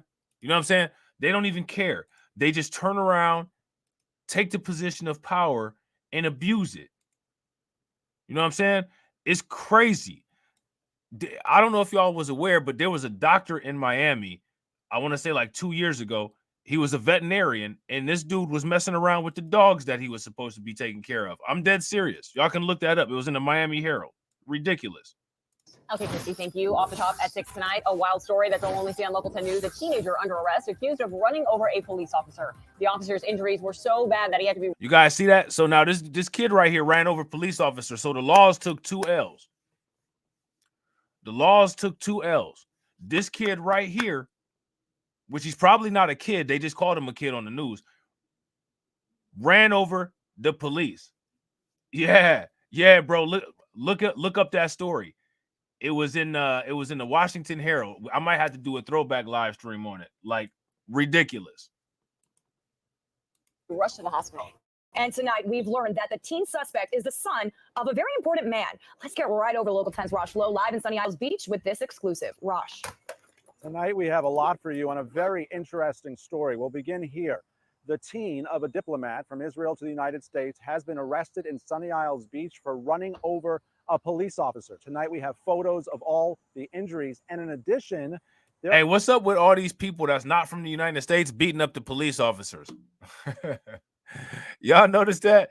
It's like a pattern of that. You know what I'm saying? A pattern of these cats that's not from the United States just whooping off on the police officer. The police officers just sitting there getting whooped. You know what I'm saying? The police officers just taking their whoopings. You know what I'm saying? They taking their little L's. You know what I'm saying? There are issues here with immunity. Does this diplomat's son, is he entitled to that immunity? Let's begin with this video. This is a Sunny Isles Beach lieutenant making a traffic stop. You can see the lights flashing there. Moments later, you'll see several motorcycles drive by. Police say the teen of an Israeli diplomat ran down that officer on his bike. Mr. Gill is a diplomat son. He has consular immunity. The 19-year-old is Avraham Gill. He's the son of Eli Gill, who is consul at the Israeli consulate in Miami. Gill appears to be crying in his mugshot. The track of his tears begins on... You think that he was taught to cry in the mugshot? Why would you cry in the mugshot after you just decided to run a police officer over?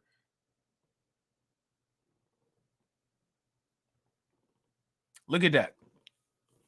Look at that. In his mugshot. The track of his tears begins on Collins Avenue in Sunny Isles Beach. These pictures tell part of the story. 1, 2, 3, 4 injuries to the officer's leg, a motorcycle down in the middle of Collins Avenue, and a Sunny Isles Beach police officer taken to the hospital. Let me walk you through this according to the arrest report. It begins with him on a traffic stop, and he's right about here, and all of a sudden he sees this motorcycle, and it's weaving in and out of traffic. So what does he do? He puts his hand up, and he goes, stop. According to the arrest report, the suspect keeps on going, runs the officer over. What does the officer do? He grabs the suspect off the motorcycle down to the ground, the lieutenant taken to the hospital. Gill's attorneys argue that he should have diplomatic immunity, and he was released. Sources say, man, that's crazy that the only argument that they have for this insane moron running over a police officer is that he should have diplomatic immunity. Let me ask you guys a question. Why does the United States give people diplomatic immunity? What kind of sense does that make? Make that make sense. This case has made its way to the U.S. government. Gill facing several charges, among them aggravated battery on a law enforcement officer, all because police say he couldn't practice patience. Your Honor, the state will be deferring to defense counsel's representation that diplomatic immunity bars this crime. And that'll be a very interesting argument. I can tell you that the U.S. State Department is aware of this case. They are now involved. As far as the officer goes, he remains out of work. We are told from Gill's side of this that there's a lot of unanswered questions. He has his side of the story. We'll stay on top of this story for you. There is no Gill side of the story. Like, dude ran the cop over. You know what I mean? Like, what other side of the story is there? The only side of the story that there is old boy trying to make up excuses because he's supposed to have immunity. What about some consequences? You know what I'm saying? What about the consequences? Somebody make it make sense. You know what I'm saying? Make this make sense. A teenager only on 10. A teenager facing a judge accused of running over a police officer. We're learning the suspect is the son of a diplomat, and his attorney says he has immunity. Local 10's Christian De La Rosa is live in Sunny Isles Beach with the exclusive. Christian. These are very serious charges against this young man, but we're learning these charges may end up being dropped because his father works for the Israeli consulate here in Miami. But this supposed immunity is under question tonight. Hey, you know what's interesting about this? How many people have seen this in the national news? Fox ain't really saying too much. I didn't see anything from Fox. I didn't see any Washington Post articles. Well, actually, there is a Washington. No, I didn't see any Washington Post articles. I got a New York Post article, but I didn't see any Washington Post articles. Anybody talking about this on NBC or anywhere? If you guys see those national news articles, make sure you shoot them to me so we can check them out. But I haven't seen too much national news coverage on this. Here go my question for you guys. Why do you think that is? Let me know in the comment section what you think. Why you guys think that might be. This is 19-year-old Abraham Gill's mugshot. He was arrested after police say he ran over a cop. Sunny Isles Beach police say it happened over the weekend. The police report says an officer was conducting a traffic stop on Collins Avenue near 174th Street. The officer reportedly spotted Gill on a motorcycle weaving in and out of traffic and gave him loud, verbal, lawful commands to stop. The officer claiming not only did Gill ignore him, he says the young man on the motorcycle intentionally ran him over. The policeman survived, but detectives say his leg was incapacitated. Gill was arrested and charged for resisting an officer with violence and aggravated assault on a cop. But when he got to court, they let him go home. Mr. Gill is a diplomat son. He has consular immunity. Turns out Gill is a son of Eli Gill, a consul for administration under the Consulate General for Israel in Miami. His attorney claiming therefore he has something called consular immunity from criminal jurisdictions. Immunity that's given to diplomats and their families when they're stationed here in the United States. Hey, that's hilarious. Hey, shout out to Mike. Hey, you know that's probably what they would say too. That's exactly what they would say. If you guys agree that that's probably what they would say, give me a thumbs up. If y'all disagree, give me a thumbs down. But this immunity privilege may not apply to all categories of diplomatic workers and their families, says legal analyst David Weinstein. Diplomatic immunity is not given to people who are called consul. Hey, y'all hear what the name of this legal analyst was? Y'all see what his name is? Look at the bottom of the screen right here. Hold on, look. You see that? And those are people who are not.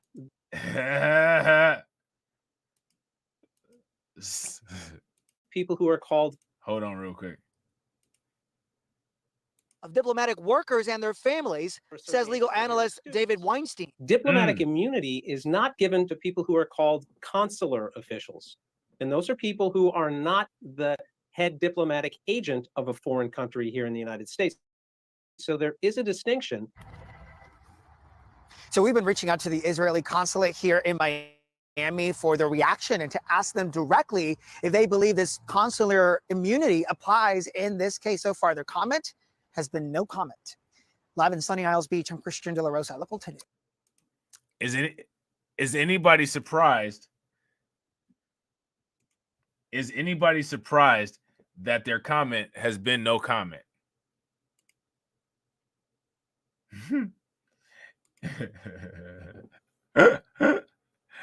If you're not surprised that their comment has been no comment, give me a thumbs up. We all know that's what they do. That's how they get down. We're gonna say everything and not say it, and we're gonna try to get you to say something. You know what I'm saying? We know the hustle, man. We know how that works. We know how that works. People trying to play word games. We know how that works. That's one of the reasons why so many are lawyers. And y'all know exactly what I'm talking about. Well, we didn't say it, and we're gonna try to get you to say it so that we can say that you said it and we didn't say it, and I can show on paper that I never said that. Like, ain't nobody playing, man. Them, like they said at the bar on Star Wars, them mind tricks don't work on me. Today, we begin with a new twist in a story you saw first on 10 involving the arrest of an Israeli diplomat's son. The teen is accused of intentionally running over an officer. His attorney claims he has immunity because of his connections, but the State Department says otherwise. Local 10's Rush Lowe is live in Sunny Isles Beach with the latest. Rush. Yeah, when we first brought you the story, a lot of people said, wait a minute here, why does this teenager have diplomatic immunity? And in court, it was a Saturday, the prosecutor took the defense's word for it. Now this case has gone from Sunny Isles Beach to the United States State Department. And the State Department now saying no. Why did the prosecutor just take their word for it and not ask for like an extension until they knew more about it and then came back with the information? Let me ask you guys a question. Why would the prosecutor take the word for it? Does that make any sense?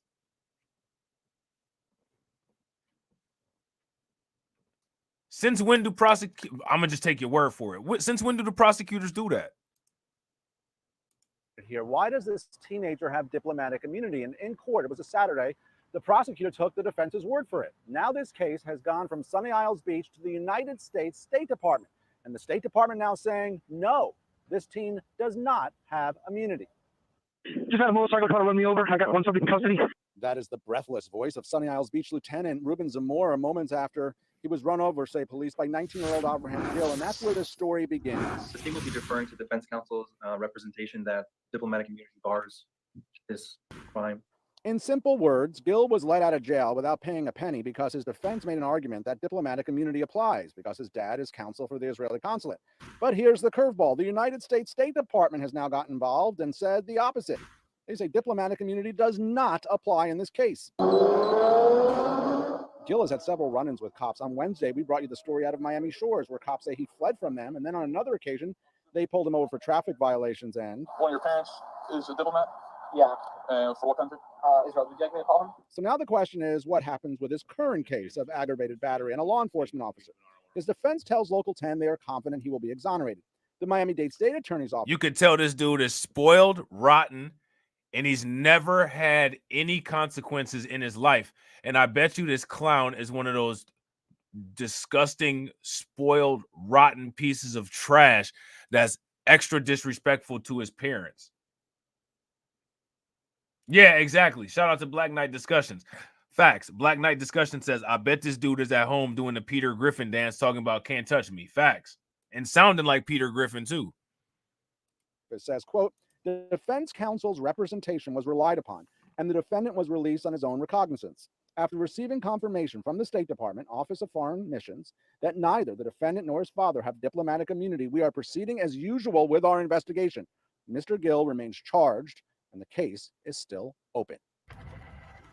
So now this gets very interesting. It goes from immunity to no immunity. Could the state theoretically change the bond? Theoretically, yes, but our sources say that doesn't appear likely to happen, although the state is reviewing now every aspect of this case, and of course, we will stay on top of it for you. For now, I'm live in Sunny Isles Beach, Rosh Lowe, Local 10 News. All right, so there's that. All right, so you know there was an article from the New York Times, or I'm sorry, from the New York Post. We're going to just take a quick look at it.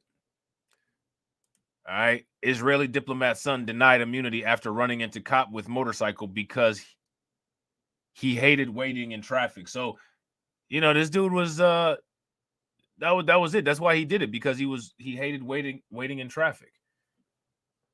The bratty teenager, and see, it's funny that they say that because I literally just said the same thing. The bratty teenager hoping to use his father's Israeli diplomatic status to get out of 2 felony charges after he allegedly intentionally ran over a Florida police officer won't be getting his way. Avram Gill, who is 19, the son of Israeli consulate counsel for administration Eli Gill in Miami, was deemed ineligible to receive the immunities that foreign diplomats in the U.S. are granted.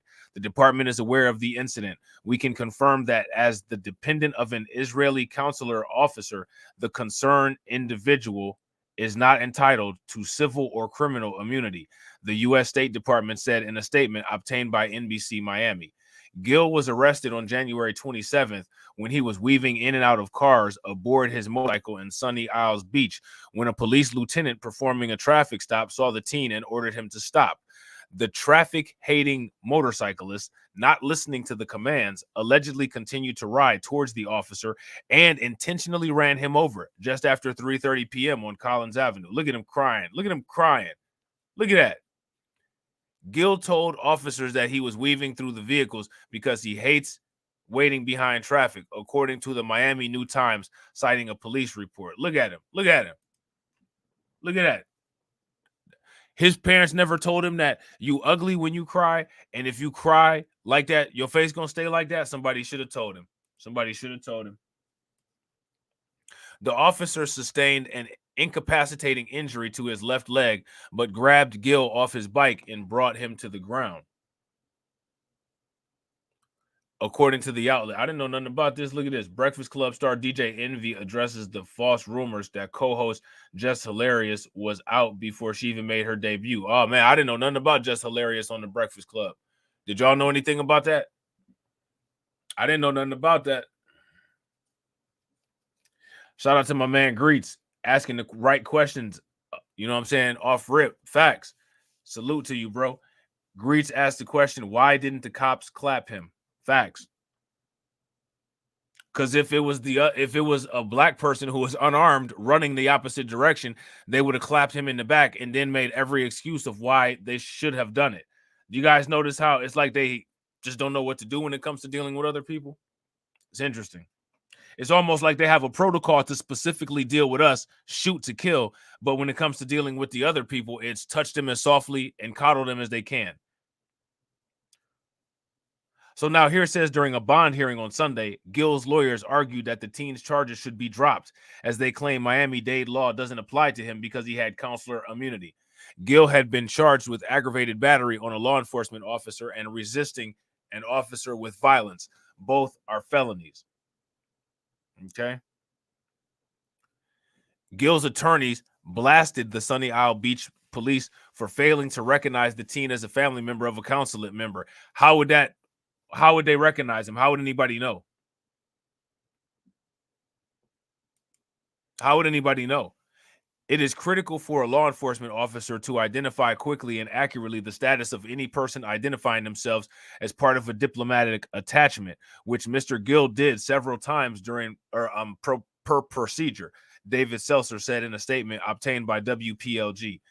In the instant manner, Sunny Isle Police Department failed to follow protocols and procedures in place to identify if Mr. Gill, in fact, had immunity. Seltzer said the teen was just out for a drive when he accidentally ran into the lieutenant.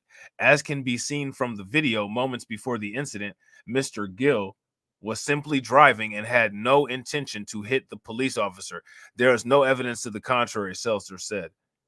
When all the facts come to light, we are confident Mr. Gill will be exonerated. Let me ask you guys a question. Do y'all think that Mr. Gill will be exonerated?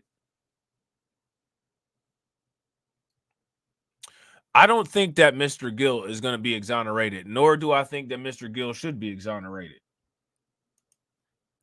Part of Gill's legal defense was the State Secretary Department booklet, Diplomatic and Consular Immunity, Guidance for Law Enforcement and Judicial Authorities.